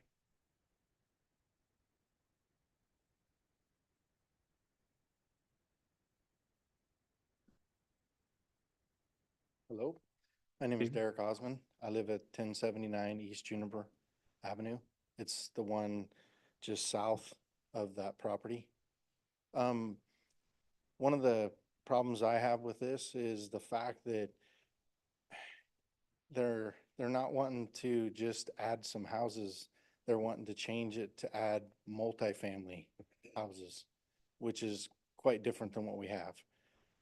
I didn't actually buy my property. My wife had the property when we got together, so I kind of married into the property. And I think most of the people in that area are well aware of that we're in a zoning, the FU10, which we understand that we're right on the city limits, but I mean, we are kind of in the country pretty much, but right close. I mean, I think we're more concerned that it's more housing going in than a bunch of like quadplexes or duplexes or apartments or anything like that. If they do develop some of those roads around there, our concern is if you develop Tamarack, the school is right there at Tamarack and 10th and Juniper. Juniper's gravelled, so it's not too bad to drive down. And 11th Street's not too bad, but if you develop that, you know, when people drop off their kids, they're gonna eventually figure out that they can make a loop around there. So we're gonna have lots of people coming in. They already come down Juniper to turn around and drop off their kids. Once they figure out they can make the full loop, we're gonna have every morning, every evening, people making that loop.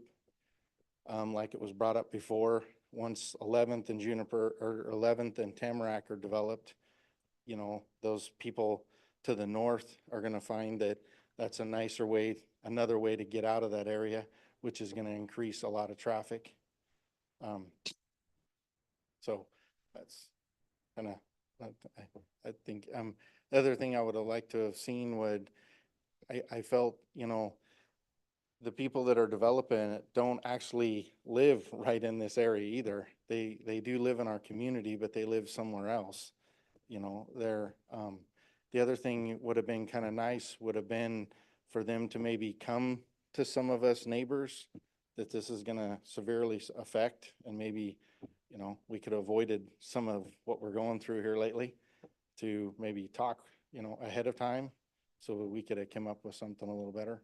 But, all right. Thank you very much. Thank you. Others?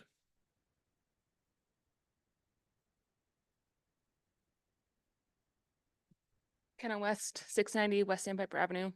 I was not planning on speaking tonight at all. I didn't even know this was on the agenda, but here I am.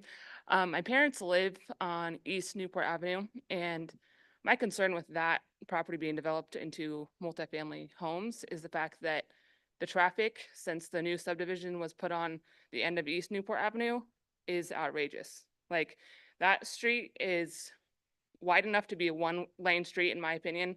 It's not wide enough to even support two cars. When you pass somebody or you go past somebody on that street, you literally have to get into the ditch so somebody can pass you, because if there's a car on the side of the road, you cannot pass anybody. So that street does not support the traffic that's already currently there.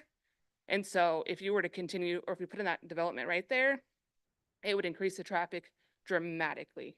And I just do not think that street supports it. I will also say that that large piece of property right across from Newport, East Newport, somebody said that was 20 or 30 acres. I think it might be 20. I don't know exactly, but it's a large chunk of land right there. Those, the neighbors all came together at one point and were trying to buy that piece of property because they thought it was potentially going to be able to be developed. And from my understanding was that piece of property that's looking to be developed right now is that people didn't think in the neighborhood that that was actually going to be able to be developed, like residentially be developed. And so my concern with that is the fact that people that live there were not expecting that. And I just don't think it's right to come into a neighborhood that's already well established and put in multifamily homes there. Like a few other people said, maybe dividing that into two different parcels, if you had an acre apiece, or single family homes might be a little bit more tasteful. But having multi-family homes there, I just do not think, number one, traffic wise on the streets right now does not support it and will not support it. But also it just doesn't fit the neighborhood. I also think that some people brought up about the school traffic. I mean, it is insane. My mom watches my kids for me. If I go, I sub at the school occasionally, and getting over there between Sandstone and Highland Hills is already a nightmare. I mean, it's crazy. So adding in more houses over there that's going to have a large volume of people coming and going, I just don't see the infrastructure being able to currently support it being developed into multifamily. I could see it being divided and a couple single family homes going in there, but definitely not multifamily homes. Thank you. Others? Okay. We are now going to close the hearing and open it up for further council discussion. I guess the question I have, Clint, what's the definition between R3 and R2? The way our zoning ordinance is set up is it's really a pyramid. And you have R1 at the top, which allows for 1 and 2 family dwellings on 8,000 square foot lots. So that's your most restrictive. You move to R2 and you allow for 1 and 2 family dwellings on 6,500 square foot lots. So the density gets a little bit bigger. And then you also do multifamily as what's called a conditional use. So as at R2, you can do lots of 6,500 square feet, have 1 and 2 family dwellings, or you can go to the planning commission and ask for a conditional use permit to do multifamily in that zone. When you go up another layer, or I guess down another layer on the pyramid to R3, you then go to 1 and 2 family units as outright uses, multifamily units as outright uses, and the lot size shrinks again from 6,500 to 5,000 square feet. Maybe you can explain to, what Oregon state law has currently done with single family zone. So some of the suggestions that were made tonight was to split those into just 1 acre lots and have 2 houses on them. Mm-hmm. I mean, if we approve some sort of zoning code they still have the opportunity to build more than one house on those. That's correct. Anywhere you can build a single family dwelling, you can build a two-family dwelling as well. And then in cities, once they cross that 25,000 population, we're at 20,100, I believe, right now. So when we add another 5,000 people to the city, then our zoning ordinance will amend again, and we'll go from 1 and 2 family dwellings to 1, 2, 3, and 4 family dwellings allowed outright in all zones. Yeah, so they're taking a lot of the rules and regulations away, or the local authority away from us and how we're designing our communities. Yeah, Counselor Drawn? During your report, you mentioned that residents are made aware, or excuse me, my question is, are residents made aware that the property that they are purchasing has the potential of having future growth? If somebody comes to us, we tell them yes. We tell them, oh, that's in the urban growth boundary. Yeah, the city will grow into that area eventually. You might think about that as you're looking for investment purposes. Everybody buying a property does not come to the city. So I can't speak for people who don't do all of the due diligence on what's going on, and just only speak with their realtor or buy a property sight unseen. And then the other question that I had is, how are property owners made aware of this type of a hearing? We put a sign on the property and I believe in this case, it was at the corner of Newport and 11th. And then we also use GIS software to create a 300-foot buffer around the property. And then we do direct mail to everybody who's in that 300-foot buffer. And then we also publish a notice of hearing in the Hermiston Herald. East Oregonian now. Thank you. If the property, sorry that I have so many questions, but as people were speaking, I was writing down some questions, but let's say if this is approved, and I'm just for my questions so that, people that had questions about the roads, is the developer in charge of fixing the streets? Like some of them mentioned gravel road. Is that something that can be paved?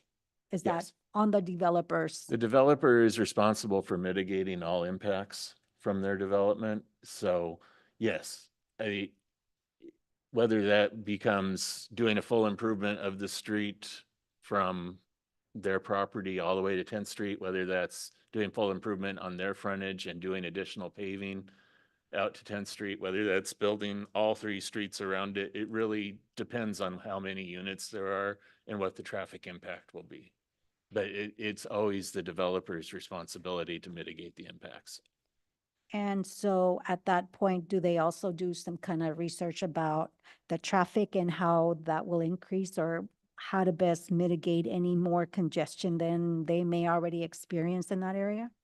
They actually did a traffic analysis as part of this application that said that even at full build out, the streets would not have their functional classification changed. So as I said here, these are local residential streets. That means they're designed at capacity to operate between 500 and 1,000 trips a day.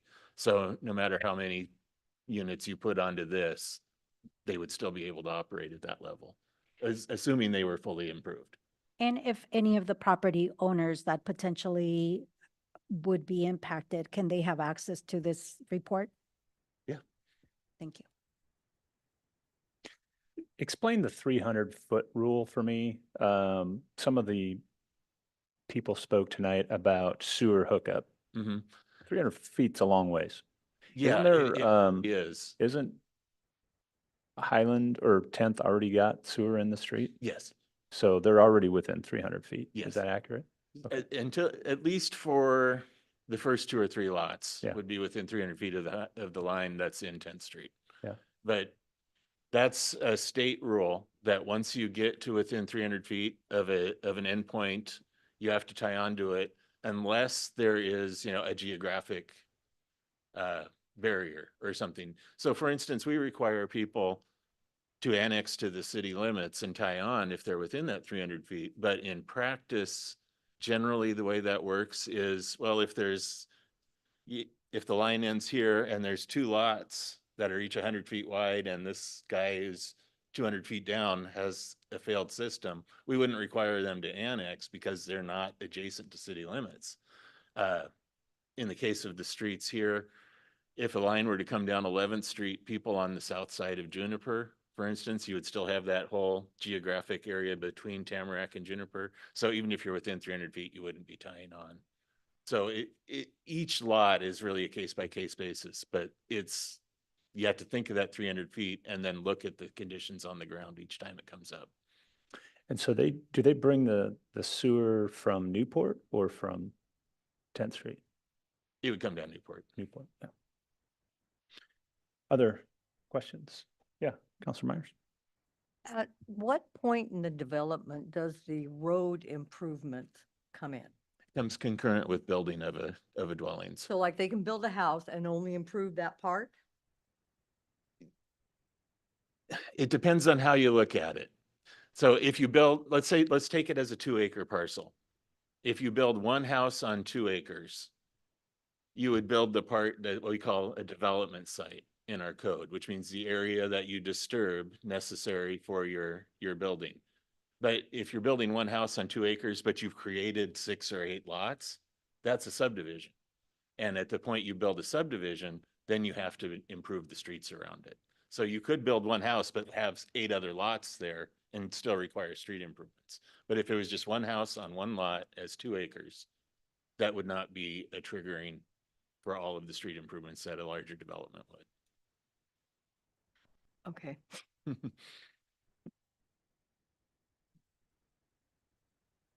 So did you see the proposal of what was going to be done on this R3? I have zone? not. Okay. I They know had- from they the didn't text submit, of the okay. narrative that they plan to do 4 fourplexes, but I have not seen a site plan for that. How about other questions from the council? Yeah, Councilor Brown. I guess not necessarily questions, but just I feel there's a lot of conflicting values for myself in this. Just in terms of if you're a property owner, I guess from that standpoint, I feel like you should be able to do whatever you'd like with your property as a property owner. But in that, I guess on the flip side, and the other value that I would hold is the character of the land, the layout of the land, and not changing that whole characteristic because that just doesn't go with with what everything's going on there. The characteristic of the neighborhood and the infrastructure, especially if there is more demand on it, I think that to me makes it really hard for me to move forward. I certainly would entertain something that would look like the character of the neighborhood, but other than that, I think that's kind of at least where I'm at with this project. Councilor Linton. What did you say the zoning is currently? Currently, it's what we call FU10, which stands for Future Urban 10-Acre Minimum. And that zoning is a Umatilla County residential zone that applies only within the Hermiston urban growth boundary. Sorry, getting ahead of myself. And we have overlaid that future residential comprehensive plan designation on all of the residential area there, basically between Highland all the way up to Pumpkin Center as you go that side of 10th Street. That's all future residential where it isn't already in the city limits. And that future residential zone and the FU10 zoning, you then correspond that to any of our zones. Just by saying future residential, when we're doing the comprehensive plan amendment, you can change it to R1, you can change it to R2, you can change it to R3, or you can change it to R4. You could do any of those 4 zones without having to do any additional work. Thank you. Mr. Morgan, transportation system plan, 10th Street's considered a major arterial, and we're looking at some improvements to that area. Is that right? Long term? I don't have the designation offhand. I could pull it up for you, but yes, I mean, that is anticipated to see an increased traffic to connect between Highland and Elm well into the future.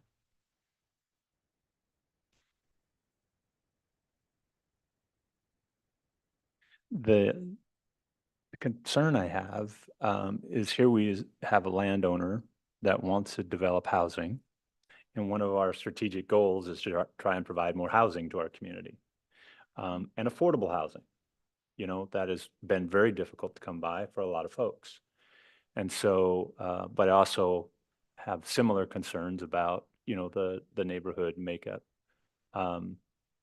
I too developed housing recently in the neighborhood, and objected to how that was going to develop. And the planning commission overruled me, and I now have some amazing neighbors. And it turned out really, really nice. So, you know, I know that we get comfortable and we all have this NIMBYism that nobody wants it in their backyard, but, you know, we have as a community continued to grow. And one of the things that we have to do as a community is also provide housing so that our constituents, our members have places to live. And so in taking that into consideration, we have to be mindful that one of our priorities as a city and as a council is to try and provide that opportunity. And, you know, affordable housing is really tough to come by. So I too am mixed on this, and have concerns as well. So one of the recommendations that you had mentioned, we could continue with the denial as suggested by the Planning Commission, or we could negotiate with the developer and say, well, we couldn't do R3, but we would be willing to do R2, something to that effect. Or we could approve it as R3. That's our 3 recommendations? Yes. Okay. What are other, and do we do that in this proceeding, or is that another action? That would be this proceeding to make a tentative decision that then the city attorney and I can draft findings to adopt at the next meeting. And so we adopt it later? Yeah. Okay. What are thoughts? How would the council like to proceed? Do you have more questions? Yes, Councilor Drone. I do have more questions. Besides the folks that have come to speak tonight, and besides, you know, the notes that you provided us, are there any other folks that contacted you to voice their concern or opinions? There were a few people who did not attend tonight who were at the Planning Commission, but that would be the extent of the testimony we received. Okay. But they testified? Yes. And that's on the record? Yes. Yeah. Okay. Thank you. Any other questions, council? How about some suggestions, recommendations? How would you like to proceed on this? Yeah, Councilor McCarthy. I think it would be appropriate to go with the city recommendation on option 3 to confer with the applicant to consider R1 or R2 zoning. How does everybody feel? Yes, I would like to negotiate Okay. some other deal that, whatever we could. Okay. I'm for the denial. I want to go with what the recommendation. Okay. So I think I'm seeing more consensus on the conversation around having a conference with the applicant. So do I invite the applicant up? How does that work? I'm going to defer to Rich on that, what the appropriate, because they did close the hearing. So would they reopen the hearing and invite additional testimony, or what's the appropriate way to do that?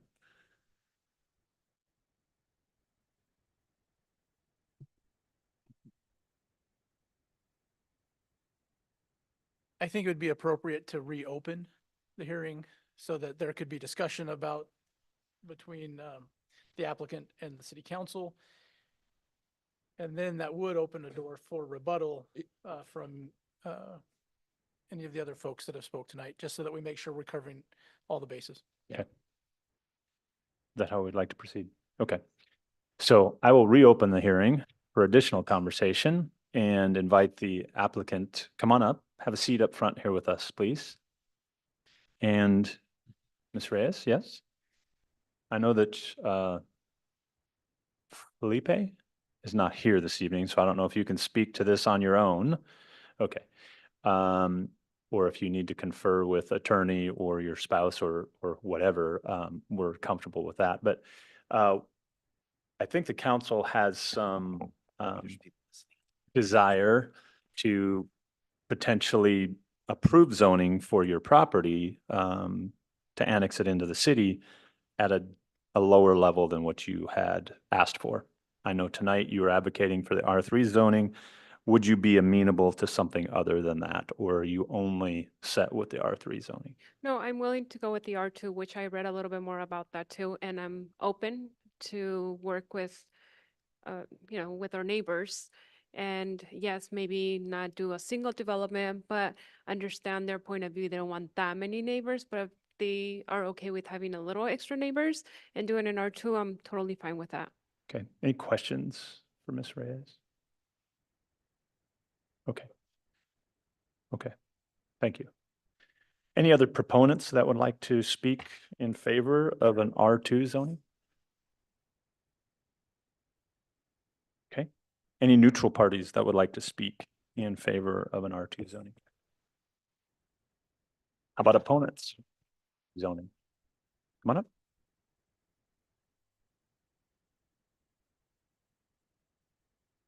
I'm Roger Robinson, 1040 East Juniper.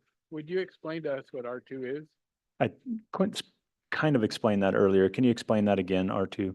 So R1 is our single family and two family zone. It does 8,000 square feet lots. When you go change to R2, you are one family and two family with 6,500 square foot lots, and then can go through a hearings process with our planning commission to request for multi-family. When you change to R3, you do one and two developments, and the multi-family becomes an outright. So it no longer goes through the hearing process. So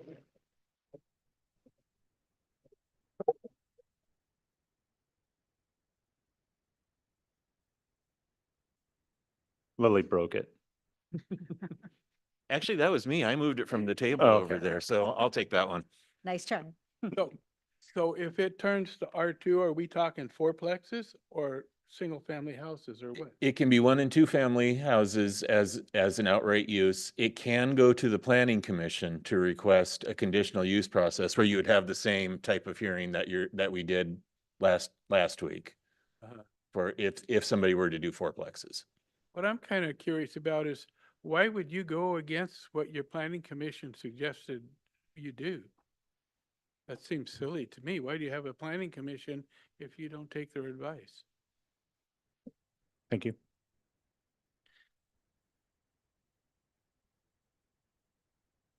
A proponent or an opponent? Okay. It is from Brandon Thompson at 1035 East Tamarack Avenue. He says that every neighbor has farm animals. Having multifamily put in would increase liability issues for every homeowner. There will also be a huge increase of traffic and foot traffic. Thank you.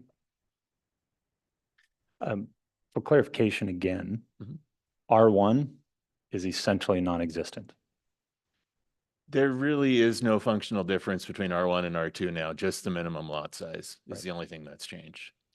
So, I mean, that's really our negotiation, right? It's R2 versus R3. Okay.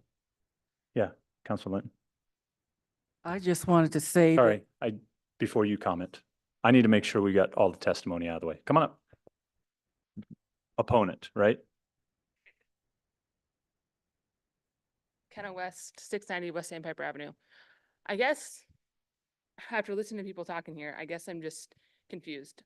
No one around the neighborhood wants it. And people are speaking and telling you what they want. You have one person that has spoken and said they want to develop that, but everyone else has said no. It's like it comes down to so many other things that I've spoke about at other city council meetings. It's like representation of the people. People are speaking, are telling you what they want. And I feel like that needs to be listened to. Like the majority is saying no. So why are we just not listening to that and saying, okay, well, this is what we think. Yes, you guys obviously have an opinion too, but they have a majority of people saying no. And so I just keep coming back to the idea of multiple things that it should be the representation of the people. And the people, there was a couple comments made that, oh, well, do people are people aware of this when they buy the property that this could be developed? Well, I can tell you right now, these probably people over here that had the land for 30 years, that wasn't even in consideration then. So like, that's really not fair to say things like, were they aware of this? Well, no, they've owned the land for so long that wasn't even in consideration. Yes, I totally get and understand that things are going to grow and the city is growing. I get that. But I also think we really have to take into consideration the area around which we're developing. And the neighbors have lived there forever and don't want that. Like, so why are we continuing with that? Also, going to R2, if I understand correctly, that would still allow for multifamily homes, yes? That's correct. Yeah, so I think in order for maybe people to feel better about the situation about the development, like maybe a new plan could be brought forward and talk to the neighbors and community about exactly what that development would look like in R2. Like, how many houses are you actually wanting to put there now? Like, what is that going to look like? Are you going to put, 2 houses there? Are you going to put 4 houses there? Are you going to put a couple of duplexes there? Like, what is that actually going to look like? Because I don't think that people are totally against the development idea, but it's even going to R2 would still allow for multifamily homes. And so I just think that really needs to be taken into consideration, because I don't feel like saying yes to R2 is actually going to say no to multifamily homes, is from my understanding. So I just feel like the people need to be represented and people are speaking and it needs to be listened to. Thank you for listening. I saw you raise your hand. Come on up.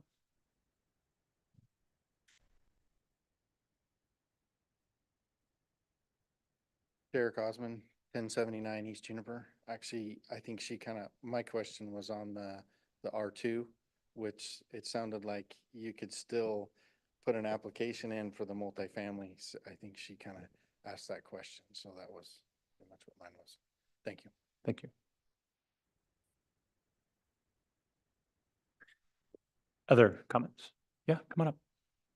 Opponent. Neutral? Yeah. Josh Roberts, 1709 Northeast 6th Place here in Hermiston. I have no dog in this fight. And so I'm just listening to both sides. And correct me if I'm wrong, but if you were to approve annexation or the amendment, it would still have to go before the county commissioners. Is that correct? That's correct. So I'm thinking about this body here today. We've talked about the need for more housing. We've talked about the benefits. Ms. Reyes mentioned the benefits of taxation and how that would benefit the city. So one thing to consider as this body is what's going to be best for the constituents of the city of Hermiston, realizing that they also, the county residents, and being sympathetic to them, have another process to go and air their concerns with their elected commissioners. And so I would, whichever way you go, that's up to you guys. But there are obvious benefits to the city for this project, and there's still avenues for objection down the road through the county commissioners. So, thank you. Thank you. Any other testimony? Okay, we're going to close the public hearing and now open it up for more council discussion. Councilor Linton. Thank you. I'm in agreement with the individuals that have come up that have said no. The majority of the people here that have come up have said no to this. And I think as a representative of the constituents of Hermiston, that we should be listening to the individuals that live in the neighborhood. And one is for it, and you have several others that are against it. And far as development is, more houses being built, we are having houses being built. We even have, I think it's going to be out, about 1,500 homes, somewhere around there, a few hundred homes out at Feedville Road. Those houses are coming. So I feel that I am, going to agree with what the advice from the Planning Commission has said in saying no to that. And I felt that they did a very good job in researching both sides and seeing what was good for the community and what was not. So I'm going to go with what the Planning Commission suggested. Okay. Any other council comments, questions? Yeah, Councilor Durant. I guess I just want to say that the reason why I asked some of the questions is because I do live in the city limits, within the city. I don't live outside of the city, so I don't know about what things, are said to the property owners at the time of purchase. I don't ask questions, to make anyone feel bad. It's just for my own information and so that I can have, I guess, the better informed I am, I hope that I, make a better decision about it. So I just wanted to say that. Yeah, Counselor Brown? I initially do agree with the planning commission decision with regards to R3 zoning. I understand why they would say no on that basis and can see how that would just completely change the characteristic of the neighborhood. Clearly had people that were against it. And so under that condition, I absolutely see why they would say no to that and send us that recommendation. But that being said, I know that there was various recommendations given, and so, like I said earlier, honestly, with one's personal land, I feel like one can do what they like on that land. I'm a big proponent of individual rights in that regard, but I'm also understanding of compromise in that respect, and so I'm completely in favor of something that would be in the characteristic of the neighborhood. I understand that we do need development and that more and more people are finding a tougher and tougher time for a place to live here in Hermiston. Um, and that being said, I think that there's still conversations to be had. I feel like this is still like a difficult decision. Uh, and I don't think anything is going to be built right away either. I think conversations need to be had, definitely. Um, I'm losing my train of thought because I had one more comment to say, and I think actually now I'm remembering it's what the mayor just brought earlier. I think any type of zoning, to people's points, it would be considered multifamily zoning, and that's just merely because of the state of Oregon passing a law that any type of residential zoning that we make could be multifamily zoning. As Mr. Spencer said earlier, though, that would go through a process just like we had through the planning commission, and then that would make its way all the way to the city council. I will say that most of the time, 98% of the time, we go with the planning commission or any of our committees' recommendations because we respect the people that do the work on there. It's a tough job, and they put their time and effort into making those decisions, to hearing the hearings. Um, but I've also done my research in that respect too, and um, I guess listening to the testimony and seeing this case, I would be in favor of something that's similar to the characteristic of the neighborhood. But I can definitely see why multifamily housing would be off the table. If I lived in that area, I would definitely be against that as well. And so, just trying to be empathetic in that respect, but at the same time, just knowing that. Um, that we are growing, and I guess, if we're going to continue to grow, to do it in the most manageable way, I would say the most respectful way, conversations and seeing how that's going to affect people and being empathetic that there will be impacts. And so um, I stand here in favor of an R2 zone, as long as it reflects the similar characteristics of the neighborhood.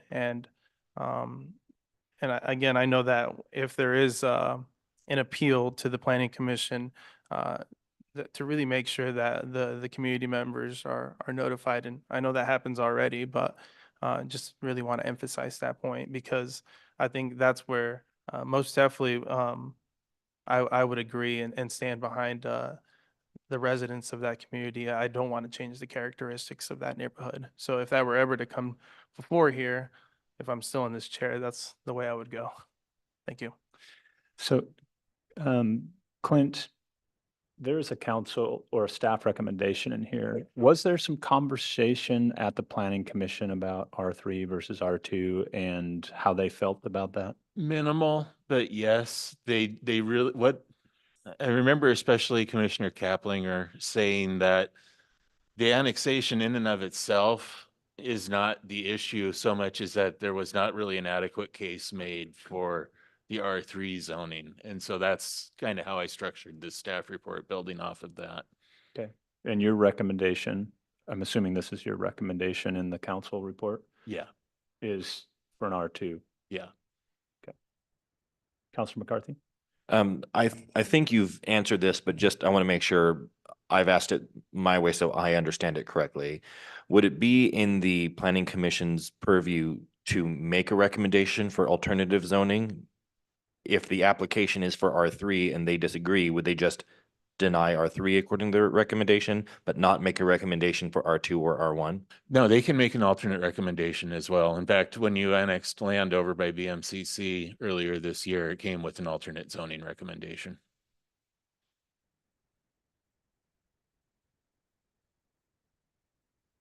Other questions from the council?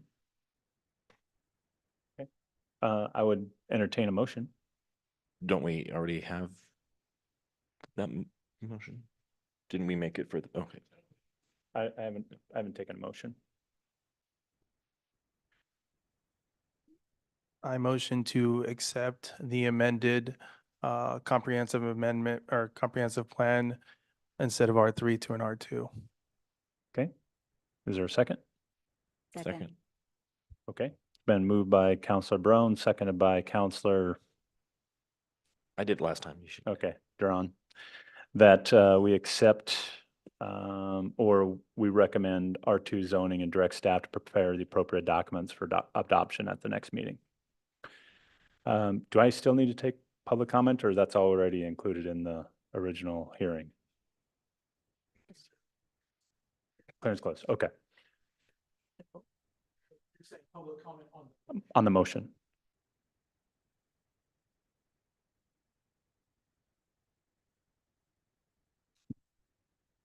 You got to represent us.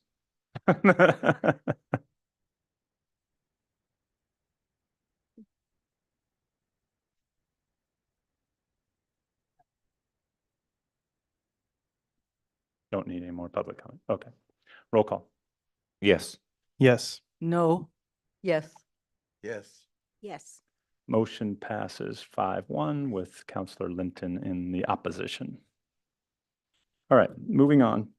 This will come back in front of us again for review, for consideration as an R2 at. Yeah, you will have an ordinance and to adopt two ordinances, one amending the comprehensive plan and one for annexation that would be available at the next meeting. And there will be public comment opportunities at both of those. Okay. Thank you for your participation this evening. Discussion of two conceptual ordinances related to parades and right-of-way closures. Mr. Smith. Yeah, Mr. Mayor, members of the council. So we've been having some discussion about parade permits, how we should handle those based on the impact on resources of the city as parades take place. And just because what we have in front of you would be kind of a big shift in policy, we're kind of taking a little bit more time and bringing some additional discussion to the topics. And so tonight, just trying to get feedback on these two possible ordinances and then bring them back after any discussion tonight and put them through the adoption process. So first I want to start with the parade ordinance. That'd be 71.01. And just kind of summarize the major points of the proposal. First, it would designate two routes for parades within the city, except for the Umatilla County Fair Parade and the Senior Walk that's conducted by Hermiston High School. And there would be, then we would propose a fee to be set for those, because with the known routes, we kind of know what that costs, and we can set a fee that that covers a certain part of it, but not all of it. But it's kind of a known quantity. The first route would be starting at the community center, north on 3rd Street to Main, west on Main Street to 2nd Street, south on 2nd Street to the community center. So basically making a square in this area. Then the other one would be more of a straight line going just straight up Second Street from the community center to City Hall. And those would each have a set fee that we would propose right now. It would look like that's gonna, we'd need to look at the numbers again, but that would be proposed at the same time we bring the ordinance back to change our fee resolution. But then someone could still choose a non-designated parade route, but then they would need to pay additional costs for what it would take and cover 75% of our costs to staff the parade. And then it would require a 30 to 45-day advance application for a permit. Police chief would review with input from the other departments, would require insurance. There's a potential in the language for a waiver for maybe a small parade that doesn't have a lot of impact. And then describes what the costs are that we would be looking to recover. And then establishing an appeals process. So if they get denied, they can go through a process to appeal that decision. So that's the proposed parade ordinance, and I'd be looking for any feedback or comments on that. Mr. Smith, a couple questions I have about it. Why 75%, not 100%? Just because that would really be cost prohibitive. I mean, it would be very expensive. And What's very so expensive? I mean, I don't understand. Lots of people, and it could be $5,000 or $6,000 for, depending on the length of the parade route. And so maybe that makes it so people don't try to have a parade. Okay. So trying to be, I guess, get most of our costs back, but not be too much of a burden on someone. Okay. And why the flexibility of 30 versus 45? Why not just say a certain time period? I think it's because of I need to go and look at this real quick before Oh yeah, so 45 is for a non-designated route so that we would have time to plan what intersections would need to be closed, what costs there were. So it takes us a little more time to process the permit. 30 days would be on the designated routes where we could go more quickly. Okay. Councilor McCarthy? I assume there's nothing barring anyone from submitting earlier than the 45 days if they wanted to. That's correct. Other questions, comments about it? How does this council feel? Go in the right direction, support it? I mean, that's what you're looking for, right? Yes. Is this that's how we what we're want to looking move for forward? tonight. Should we bring it back? Okay. Yes, I'm Yeah, supportive of everything. it. You okay with the route? I think it should be that whoever's doing the parade should pay 100%. I don't think the city should pay the other 25%. Because they really want to do a parade, they'll come up with money. That's how I feel. Yeah, I guess I wish I knew the full costs because, Well, I can give you what, some initial estimates for the two routes. So for example, the full cost of Route 1 would be over $1,700. And the full cost of Route 2, actually, I think those are switched. But the longer route is 2,200, the shorter route 1,700. Okay. And so, and that doesn't quite get everything. That's the personnel to block streets. We would factor in a cost to come in with a sweeper and clean up the route afterwards and put that into that full cost. So what about a parade for like Martin Luther King Day? So, I mean, it would be probably at that level or more. Okay. And so, I 'Cause- mean, The March. we have a march. Is that, well, but we still have to block off the streets. But and- we would still need to, that would need to be one that we would do something with, because we are putting resources to block intersections and so forth. So in that essence, we would consider it like a parade in that way. I mean, if you wanted to do a walk for like March of Dimes or something, or you want to do it for some sort of social benefit, I mean, there's And still, as long as you weren't requesting us to block intersections, stop traffic, that kind of a thing, stayed on the sidewalk the whole time, that would be different than where we're walking in the street, blocking intersections, those kind of things. How about other questions?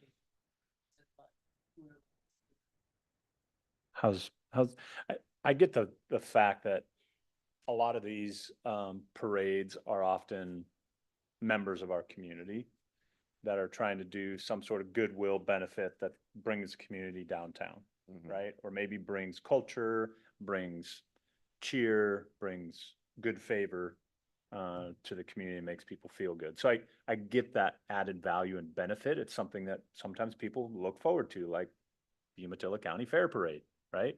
Or our Christmas parade. Yeah. I mean, people really turn out for those. So could somebody else bring an event that also drew a bunch of people? So I do get the added benefit of the value that the community gets out of the parade too. So I don't know. I understand your comments too. Councilor McCarthy? I guess I'm a little bit confused. So as long as you are choosing one of the predetermined routes, you're paying the set fees that you listed out. And those are the costs. We haven't decided on a set fee. It would be less than that full cost because, again, for the value and the known areas that we would be covering. So is there a world in which then this 75% of full costs is equal to or greater or less than whatever the set fee is for the existing parade route? I mean, does that make sense? I mean, there would be a scenario. My guess, I try to think of reasons why they would choose the non-designated route, and I would think it would typically be longer. So more intersections to block off, more things that would cost us. And so I would find it hard if they were going to do a really short parade, why wouldn't they use one of the designated routes? I mean, is it possible a scenario the other way? Yes, but I don't think it's likely, I guess. I guess the other one would be, it says potential waiver for very small parades. What if the governor, the president, somebody wanted to come do a parade down 395, right? Is the city going to charge that entity the full cost of that parade route? Or would we potentially waive that because it's a major event that could draw thousands of people to our community? So There is some possibility for the chief to make that decision on any parade. It was specifically on these smaller ones just because of the less impact, but yeah, he still has discretion in other. Okay. So maybe we can remove small parades from the comment. How about other questions or comments about the ordinance? Okay with everything so far? It'll always come back for our consideration later and we can add more. Correct. Okay. Temporary street closures? Yeah, so we have had a process, never charged a fee on this for closing a street. Typically it's for a block party or, some other celebration, smaller scale than like a parade. So this just lays out the permit process a little bit more clear. It requires 30 days notice, and it allows for establishing conditions. So if you do this, to close this, you need to do X, Y, Z as part of a condition of the permit. And under the current version, it requires applicants to provide barricades. Now, they could, we've looked at thought of two scenarios. One, the city could rent the barricades and that they could go and take them and put them out and bring them back. And then, in other larger cities, there are places where you can go to rent barricades. You could rent them there and use them on your event and then bring them back, return them to that place. So that would allow for either one. And then it would require some level of insurance based on the closure. So you said requires applicants to provide barricades. Are you suggesting that we could put something in the language that says allow them to provide rented barricades from the city? Yeah, I mean, we could be one of the ones that they could rent them from. Okay. Yeah. I like that idea. As long as our costs are covered and they get abused or broken, that they're replaced. Okay, now about insurance.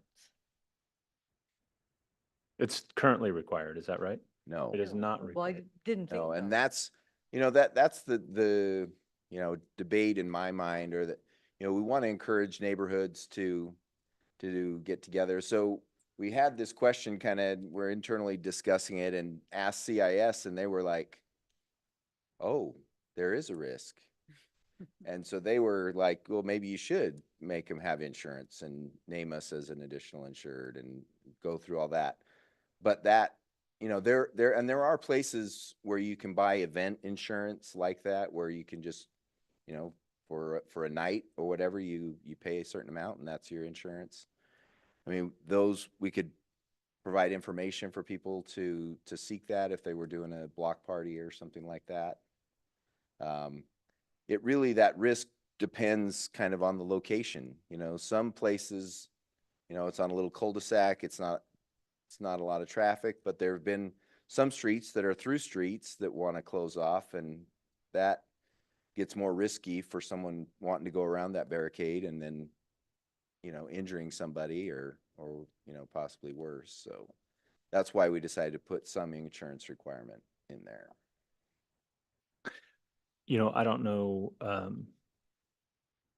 I might have had to do this a lot in the last 6 months.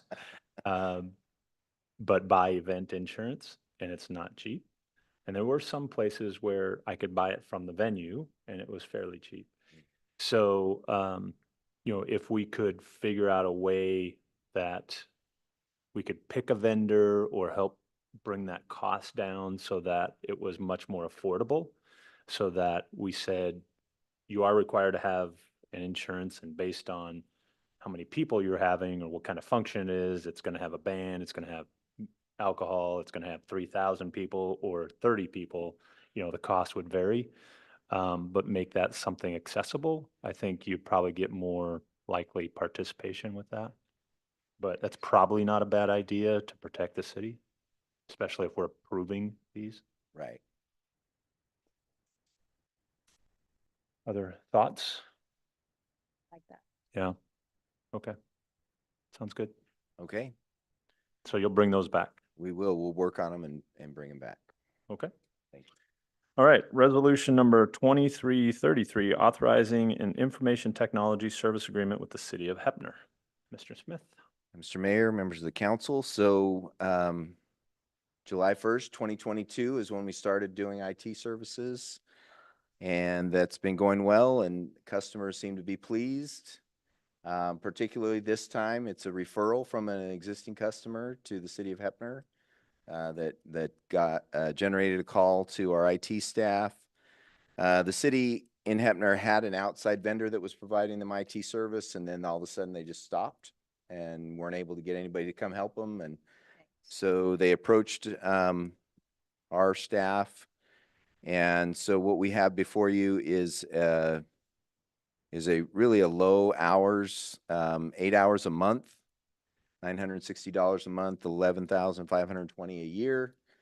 And at this level, we feel like we can cover this contract without adding the staff that was added to the budget, the additional staff person. And so we're comfortable doing that. Particularly, we do a lot of service in Morrow County already. Probably almost every day, one of our staff is in Heppner. So being able to just pop over and help the city at the same time, we think it's very doable. So we're recommending approval of this. The city of Heppner's already approved the agreement. Okay. I don't know if Ignacio or you could answer this question, but how's IT doing as far as fiscal responsibility? We still managing, paying for I itself? don't remember the dollars, but we carried over revenue from last year as, kind of a fund balance in the IT fund. So we're doing well that way, paying our costs, saving a little money.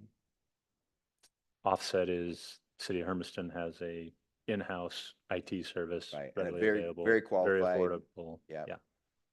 Okay, and so it's not costing our constituents money. Not To more, provide these not more services. than we would have had, I mean, for a much lower level of service, what we were paying for before. Okay. Yeah, Counselor McCarthy? Sorry. Just while we're on the subject, can you comment on any progress as far as getting a space ready for them to move into our building?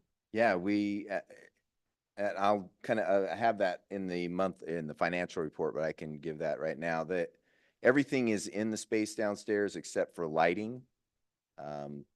The fixtures are on order, so we are waiting for those. The contractor has proposed a interim solution to put up some interim lights so we can move the staff in starting in August and have the reason we're looking for that interim solution is because that if they stayed in the Carnegie, that holds up the library project a little bit. So we're trying to move them, and the library, all the pieces start to move around. So hopefully, my goal would be next meeting, we would be able to go take a brief walk through that space downstairs. So awesome. Counselor Hardin? So, do we have someone in Hepner on a daily basis then? Almost. I mean, it's almost sounded like somebody lived there, and so that there wouldn't be travel time, or I'm thinking. No, about, we don't have anybody that lives just thinking there. about travel time and so. Yeah, they pay us for the travel time. Okay. Or sometimes that's where they report to work. They'll report to work in Hepner versus coming here. Just depends on their scheduling, what projects they have going. To Counselor Hardin's point, though, 8 hours a month, if there's somebody there every day, it takes them 2 hours to get there every day, there and No, back. but see, they're already there working for Morrow County. Got it. So they're just gonna pop over to City Hall and work on things when they need, small projects. Good point. Okay. Counselor Myers? And our staffing is still okay, Yes, adequate, yes. when you can find them? Yeah, we've continued to find them. I've been pleased and impressed with our recruiting when we need to fill a position. Well, having some of the industries around us that are developing and Mhm. BMCC, having programs there has probably been super helpful. Yeah. Other questions, comments? Okay, so can I get a motion to adopt Resolution 2333 as proposed? So moved. Yes, go ahead. Been moved by Counselor McCarthy, seconded by Counselor Hardin. Any public comment on Resolution 2333? Okay, seeing none, roll call. Yes. Yes. Yes. Yes, Yes. Yes. Motion passes unanimously, 6-0. Authorization to shift from a contracted prosecutor to a full-time employee, Mr. Smith. Yes, so Mr. Mayor, members of the council, as we were finishing up the budget adoption process, I mentioned to the council that we had added an assistant city attorney for prosecution as a position on our list of jobs, because we've been having trouble attracting anyone in the area to take the job as a contract. So someone with an existing law office that wanted to be our prosecutor. We just weren't getting any luck. We had our last contract prosecutor had resigned. I put March, maybe it was April. And so Mr. Tuvey here has been serving as our prosecutor, doing kind of double duty, and that's not our intention to continue that. And so we decided to try to advertise it as a full-time position just to see, could we attract somebody? We had 4 applicants, interviewed the top candidate, and they were interested in moving to the area. And so we're requesting tonight to change, to authorize us to go forward with bringing a staff member on. The cost is the same. So we had budgeted $150,000 for a contracted prosecutor position. We would be spending less than that on salary and benefits for an employee. And we would like to move forward with that hiring, but we wouldn't do all the technical money moving in the budget until we did our traditional or normal budget amendment in December or January. And so be happy to answer any questions. So you said it was $150,000 budgeted this year. What has it historically been for our contracted attorney? That's a pretty good increase. We had been, we're starting to have to pay more as the attorneys are less available. So I don't know what we increased our public defense contract, but it went up significantly because the state's paying a lot more for their defense attorneys. So to get somebody interested, same things happen, you know, all of the counties around us are looking for deputy DAs, which this position would be similar to an entry level. So I don't have the numbers off the top of my head. I don't know, do you, Jillian, remember the increases? I think our contract for prosecutor last year, we had budgeted about 90,000. So, but we also did realize bringing back 8 misdemeanors was going to significantly increase the workload. So it wasn't really going to fit to be a part-time position, which is why we were having a hard time finding someone who would take that on as a contract. So is this a full-time position? I mean, is there enough work for somebody full-time? Yes. Well, I was just going to ask, is Mr. Tubby had the time? I mean, Well, I mean, if you were at the Public Safety Committee earlier, Ms. Viles was saying that we haven't seen as many charges filed this last quarter because he's trying to do 2 jobs right now. So, and so your suggestion would be if we had a full-time prosecutor, we could file more charges and yes, prosecute more prosecute offenders. more people. Yeah. Yes. How about other questions?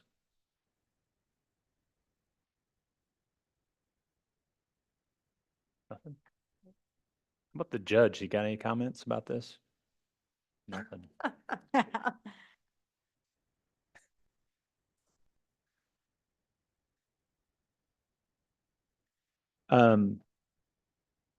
Where does this push? I mean, this is a person that's going to be an employee on our pay scale.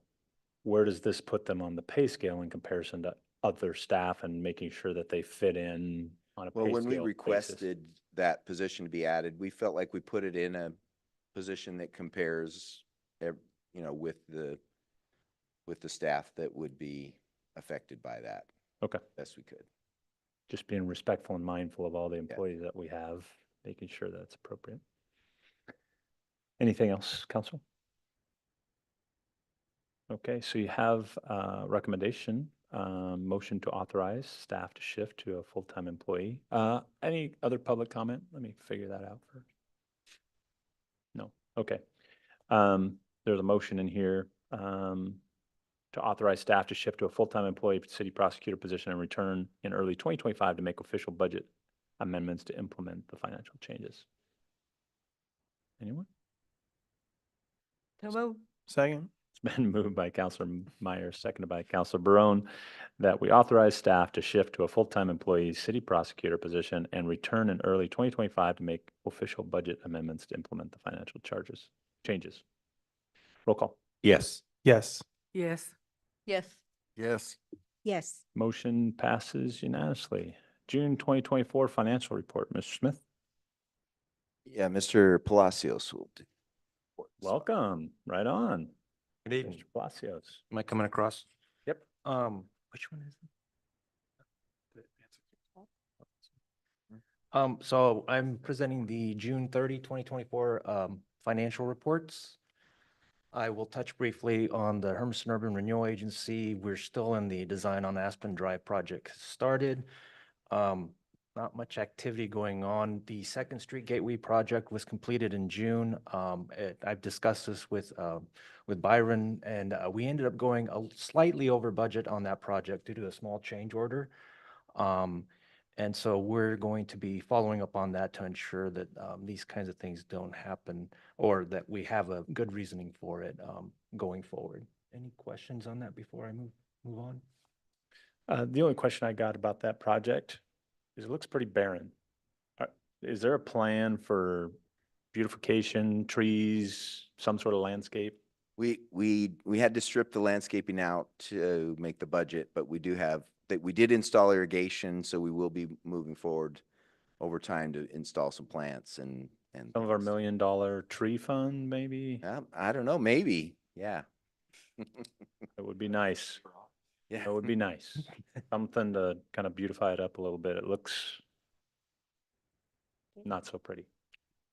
Yeah. Are those the two original? That isn't what I remember seeing. Oh, that's, yeah, That, yeah? uh-huh. It must have evolved then. Not the, no. But, okay. Mr. Palacios. Thank you. Moving into the general fund. So we are at the end of the 2024 fiscal year. We're 3 weeks into the new fiscal year for 2025.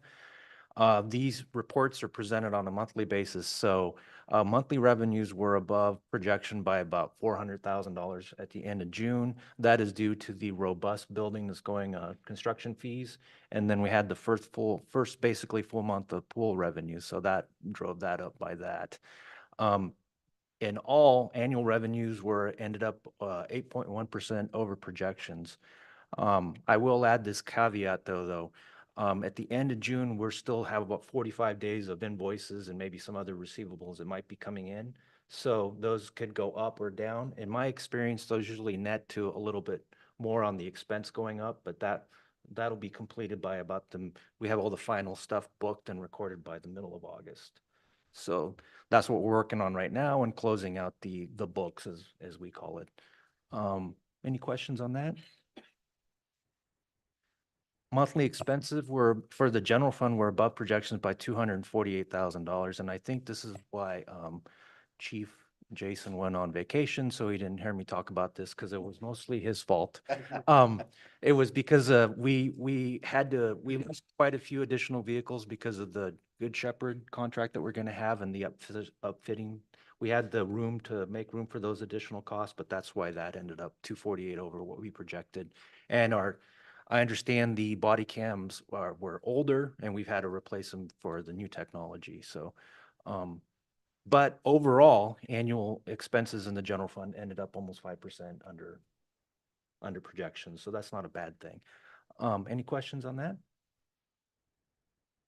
Appropriation. So I want to take a little time and talk about this. So we appropriate the general fund at the department level. So that means each department's budget is appropriated at that level, whatever number that might be. The transportation department, parks department, parks utility department, utility fund department, pardon me, and community center and Harkin Rider Center. As you can see, those ended up over budget potentially right now because we're still accruing some of those costs and some of those revenues that might be associated with that. So what this means is that we could have a potential audit disclosure because there's minimum standards that we have to follow under state of Oregon budgetary rules. So it'll be a disclosure in the footnotes and as a separate report to our ACFR. And we just want to make sure we share that with you. Transportation is over $25,000. This is primarily due to increased operating costs. I guess there's one game and show with Hermiston Taxi. They provide a very good service for the community, which is the senior taxi program and the Works program. So we have adjusted the budget for 2025 to reflect that, and we're working closely with that vendor to ensure that those costs are remaining as reasonable as possible. For the parks and parks utility, these two are related. These were strictly related to some personnel for additional needs that we've had in those parks and recreation for our city parks and parks utility. After I issued the reports, we did find a misclassification in parks utility, so that will be reclassed or moved to the parks department where they really belong. So we'll end up with parks utility will end up coming in under budget and parks will be slightly over due to that reclass. Community and Harkin Rider Center, this is a double-edged sword kind of because we're having more activity in the community center and Harkin Rider Center as well. So that also means more cleanup, a little bit more electricity use, and that's why those are slightly over at year end. Those could change. I think they're going to stay about there, but we just wanted to share that with you and be transparent. Any questions? EOTech is We've ended it at $141,000 over budget, primarily due to one reason, the HVAC system and the water line. We had a water line break. I think it was the fire line. And we've had increased use out there related to this. Again, cleanup, electricity, increased utility costs, put us about $48,000 over budget. I'm hopeful and watching that we still have some grant dollars out there for the barn project. So we've had to outlay quite a bit of cash flow to pay for those projects. And we have about $350,000 that will be booked back to this fiscal year. So we should end up okay, but I'm watching this very closely to make sure that that does happen. The only other comment I have, any questions on that? This utility and street funds ended up very well. The regional water was $158,000 under projected revenues, but this was completely offset by the expenses, basically because of the loss of one large water customer that you didn't utilize that service anymore. All that to say that, before I switch it over to Byron for the CIP updates, all that to say that all the funds ended, besides EOTech, which we're watching, have ended to the good. So that's the good news that I've got for tonight. So we're doing well. I'm keeping an eye on those, and I'll be working closely with the departments to ensure that we address any anomalies going forward. I'm happy to answer any questions, and I'll turn it over to Byron. Ignacio, I have a comment or a question. Looking at the ending fund balance, kind of skipped over this page, but the question I have, the general fund balance at the end of January or June 2024 is approximately $5,061,000, which is 2.01 times the current minimum reserve. And then when we look at the ending fund balance,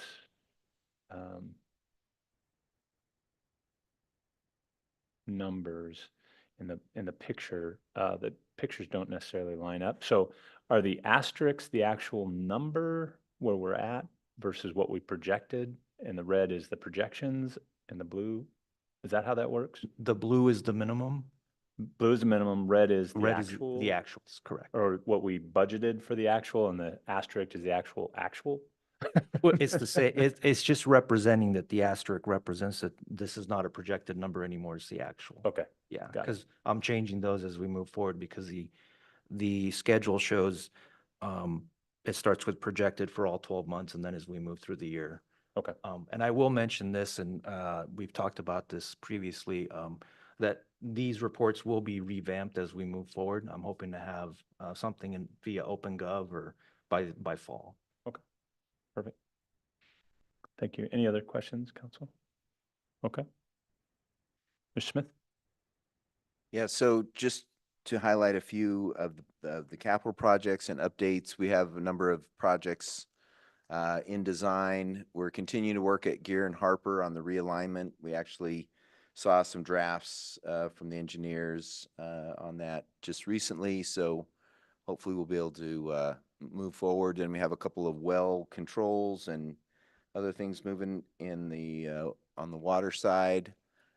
You've seen construction start on Gladys between 3rd and right now basically between 3rd and 4th, but it'll go all the way down to 7th, I think, on Gladys. And so that side of community is going to be a little rough to get around right now for the next few months. Then the Teen Adventure Park, they're working on the sidewalk down in front of it right now. I would say in the next 2 weeks they'll probably be finished with pouring that sidewalk. So that's kind of the final piece of phase 1 of that project. Then the hangar replacement, Mark, or is it still taxi lane that's being worked on right now? Okay, so we're waiting for the building to put up the hangar when the taxi lane's completed. So then we have, I shared already the IT build out, then the Harken Rider framing is done, the concrete work is done. Again, the same issue, lighting is delayed, the fixtures themselves, so they're trying to do everything that they can to keep that project moving to be ready as soon as the fixtures come. On the Arc, they have the roof is done, the upgrade on the electrical is finished. They're doing a few other pieces. We're anticipating in September that the police department would move into the Arc for their temporary facility, and either mid to late September, then we'd start construction on the full public safety center. Right now, in the old court space, they're already working there. All the evidence and the records will move into that space, and that's when that's complete, then they'll move to the rest of the building, and the rest of the department will move out of the space. So that we'd be happy to answer any questions. Questions from the council? Actually, Mark, can you give us a quick update on the street closure? Oh, Hinkle, yeah.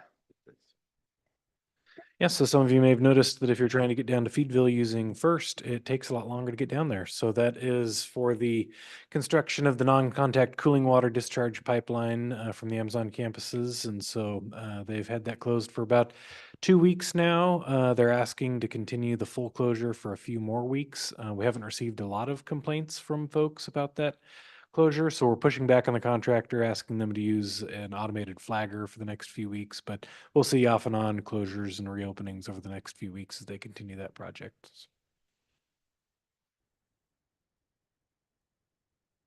And I think we've touched all the major projects. Barn's going to be done before fair? Yes. Affirmative, yes. You heard it here. Not a coach. Not a maybe. I don't think there's a choice, so. No, all of the actual work, I mean, the siding, the roof, everything's on. They're doing the electrical inside. There was some fire alarm requirements that they're doing the wiring for, and then they're gonna grade the ground again, and it should be ready. So I know Mr. Eckhart has a personal stake in getting that project complete by the fair. Mhm. Okay. Anything else, council? Any Mayor. questions? Yes, Councilor Drawn? Can you give us an update on the library? Yeah, like I said, we're hoping if we keep the IT project moving where they can move out of Carnegie, the 1st of August, we'd start to see moving the collection that we're going to keep into the Carnegie building, have it get set up ready for people to utilize, and then by the end of August, start construction on the library. Other questions? All right, any public comment about the June 2024 financial report? Can I get a motion to accept the June 2024 financial report? So moved. Second. And moved by Councilor Drawn, seconded by Councilor Harden, that we accept the June 2024 financial report. Roll call. Yes. Yes. Yes. Yes. Yes. Yes. Motion passes unanimously, 6-0. Committee reports. Anyone? Yes. Yes, I do. Parks and Rec, we had a short meeting, and basically our meeting was to tour Harkenrider Center over there. And it's coming along very nicely, but as Byron said already, it's the lighting that's holding everything up, and so it will be done later. October, all right, October later, right? Okay. There was some tree planting up at EOTech. 40 trees were planted by Brandon and company, and that was the Amazon award or grant that they gave us. The coordinator, Dylan Westfall, will be or is here. Okay. The two that were hired prior to that didn't work out very well or didn't last long. So anyway, Coordinator for what? I'm confused. coordinator for the, yeah. Oh, recreation coordinator. Position we unfroze. Gotcha. One of them was, and then one of them was retirement of Diana at the community center. You're still looking for that replacement, correct? Yeah. Okay, movies in the park, but Brandon says there's only one left. Teen Tuesday had 155 teens, which was a wahoo day. Yeah. And Melon Fest is August 17th. Our meeting. I understand they are very close on the fundraising for the pickleball court. Yeah. Wow. North of 500 grand, they said at the chamber mixer event. That's excellent. Never surprised by this community. Any other committee reports? Yeah, Public safety. Councilor Hurd? Captain, could you share with us that about your accomplishments in the police department with being fully staffed now? So, yeah, for the first time in a couple of years, we are, well, more than a couple of years, actually, since about 2020. We are actually fully staffed to our full authorized staffing level. That's not including any of the hospital stuff. We still have work to do to get that approved and get that done, but we're working on recruiting for that already. But as of last week, we had our last officer in training, complete their field training. So they are all solo on the road and assigned to teams. We now have 5-person teams. In the past, we had 4-person teams. Adding these officers gives us one more person on the team, which is actually a game changer, because when you have 4-person teams, one person's on vacation, one person calls out sick. Now you got a 2-person team working the entire city. And, you know, in the last several years, we've had to do 2-person teams quite often, and it's rough. It's a rough day. And so having 5 is going to be a bit of a game changer. So we're all pretty excited about that.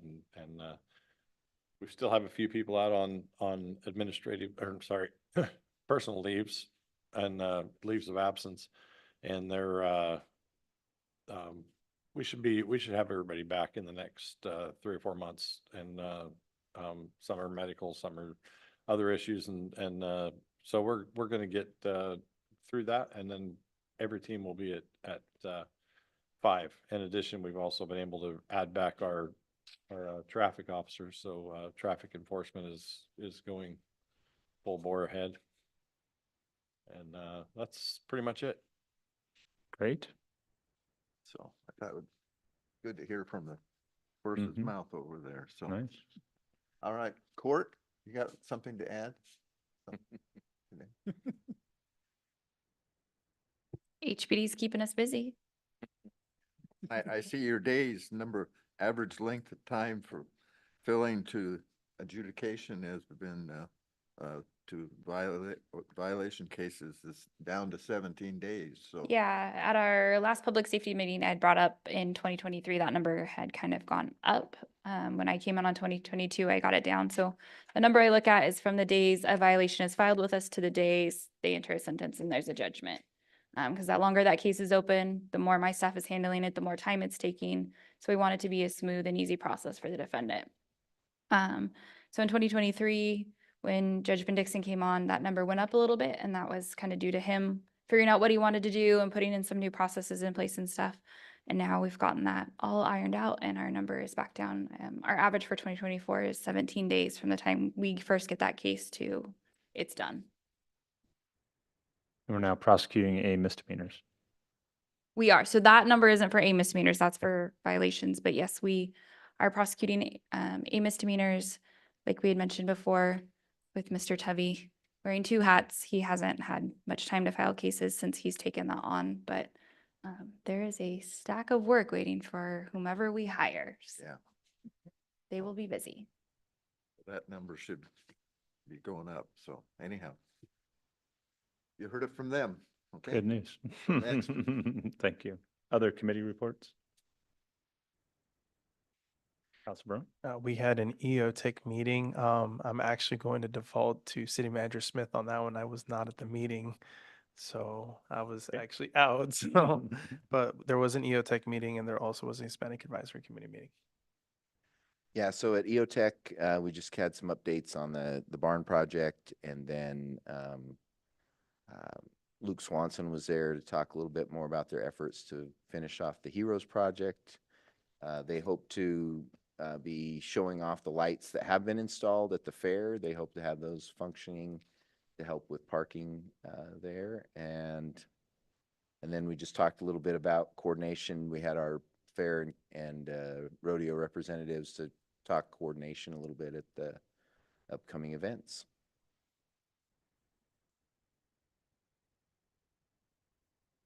Hispanic Advisory Committee, Maria, were you there? I was there. I was looking for my notes. Okay.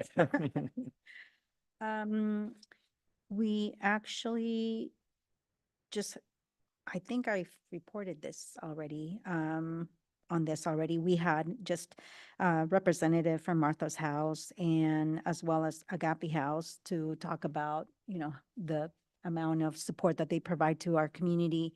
And I know that we are planning to meet, as Councilor Barron said, about the Heritage Month celebration. We're supposed to be meeting on August 7th.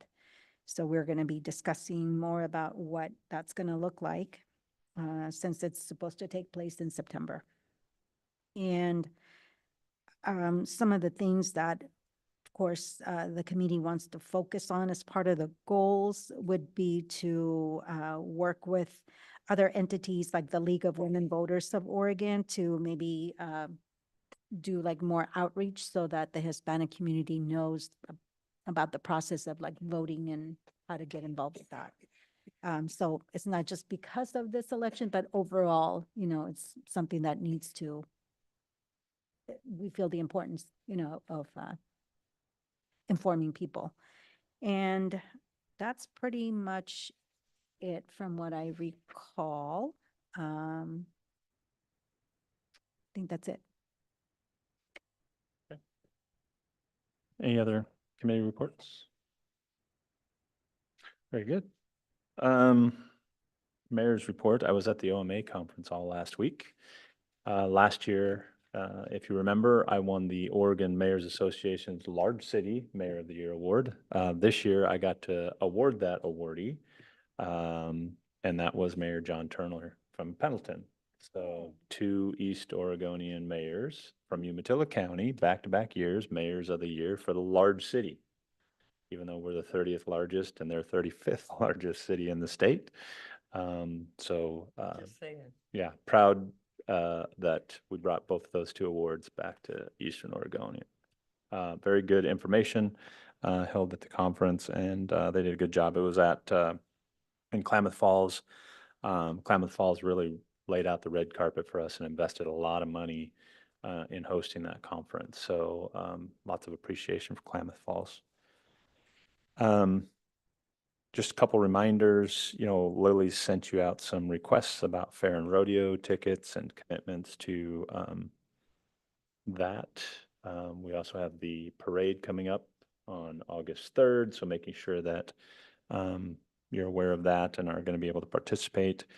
Lily, are we doing something as far as dress code this year? What's the plan on that? A city shirt, if you have one. A city shirt. Doesn't matter what city shirt. Right. A city shirt. Okay. Right. Oh, yeah. I don't have green. Yeah, I don't either anymore. Oh, yes, you do. I'm fairly certain I do not.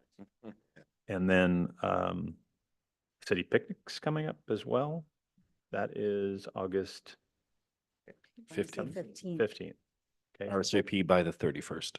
Yes. Mhm. So hopefully you've got that notice. Make sure you're RSVPing for you and your family. Yeah, the LOC annual conference is coming up in October, so make sure that you're letting Lily know as soon as possible if you plan on attending that. It sells out if you want to be there at the River House every year, so make sure that you let her know right away. And then just a quick question or comment, Mr. Smith, about code enforcement. As we put on our base for the rodeo and the fair, making sure 395 looks as pretty as possible. There are some chronic abusers that probably need some special attention. One now vacant landlord, Rite Aid, looks horrendous. And, the Rent-A-Center always is terrible. So anyway, I would love to see us put on a good appearance for our visitors. And so if we could address some of our code enforcement issues, that would be much appreciated, I think, by all the residents of the town, but especially by the Fair and Rodeo boards as well. They didn't come to me and ask me that. I just historically have heard it. Anything else from the council? Yes, Councilor Brown? Too bad that Karen Primer is not here, but it was nice to Yeah, read that she congratulations. was the 911 Manager of the Year for the Oregon Chapter Association of Public Safety. It's really nice to have her leadership be recognized. It's not an easy task to do, so kudos to her and the staff also, and probably a well-deserved, recognition. And I also want to give a shout out to the Parks and Rec staff. I drive by some of the parks and gosh, they're green, they're always clean. People utilize them. There's a lot of kids out with their families because of the hot weather, and we're just trying to be in the outdoors more. So please thank your staff for the work that they're doing to keep the parks really nice for families to enjoy. I also want to give a shout out to the fire departments as they are fighting the fires around us. Probably working long, long hours. And so I just want to thank them for their service. Sometimes, we just get annoyed by the smoke, the air quality, but we kind of tend to forget that they are also putting their lives at risk. And I also want to appreciate the support that the police department does. I had an opportunity where I had to call on a police department staff member to help a family out. And it was nice to also have someone that can speak Spanish to be able to communicate and, on a delicate situation, kind of bring the level of maybe tension down because the person could relate, on their own language. So it was really nice to see it. And I just also want to appreciate the work that your staff does on a daily basis. And it's nice to see how well they interact with the adults as well as sometimes when kids are involved.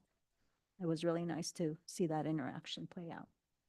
Very good. Thank you for those comments. We have National Night Out coming up here pretty soon. Is that going to be kind of on our schedule, and Yeah, we'll police going send to be out hiding it's something? August 6th, and they've already hidden the medallion and the clues are going out. So that was the report at the public. Where's it at?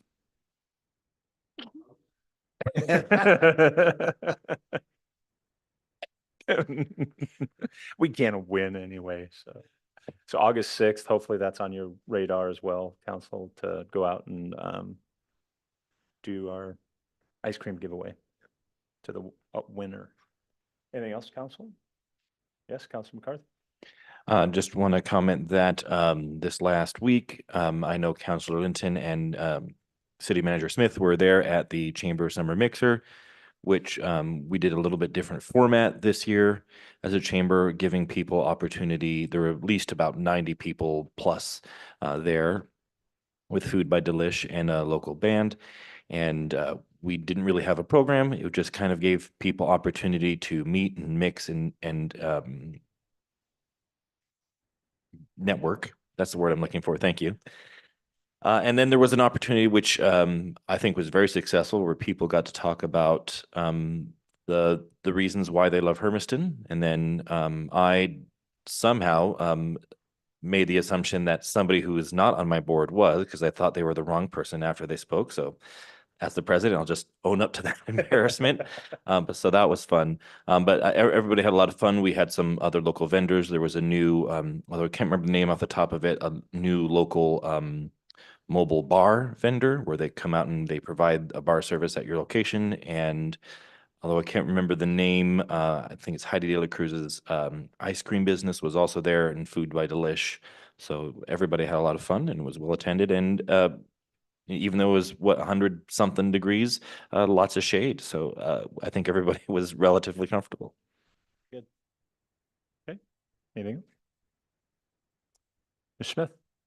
Well, you took everything, National Night Out, Fair Parade, and the pool party. So yeah, NLC is coming up as well. And NLC. Yeah. No, Tampa. yeah, Yep, I will be there. So hopefully you guys will make it as well. So it's Tampa in November. Oh, boy. It'll be nice. Nothing else, Mr. Smith? Okay. No student liaison tonight. Will we get those folks back this fall? Okay. Then we are adjourned.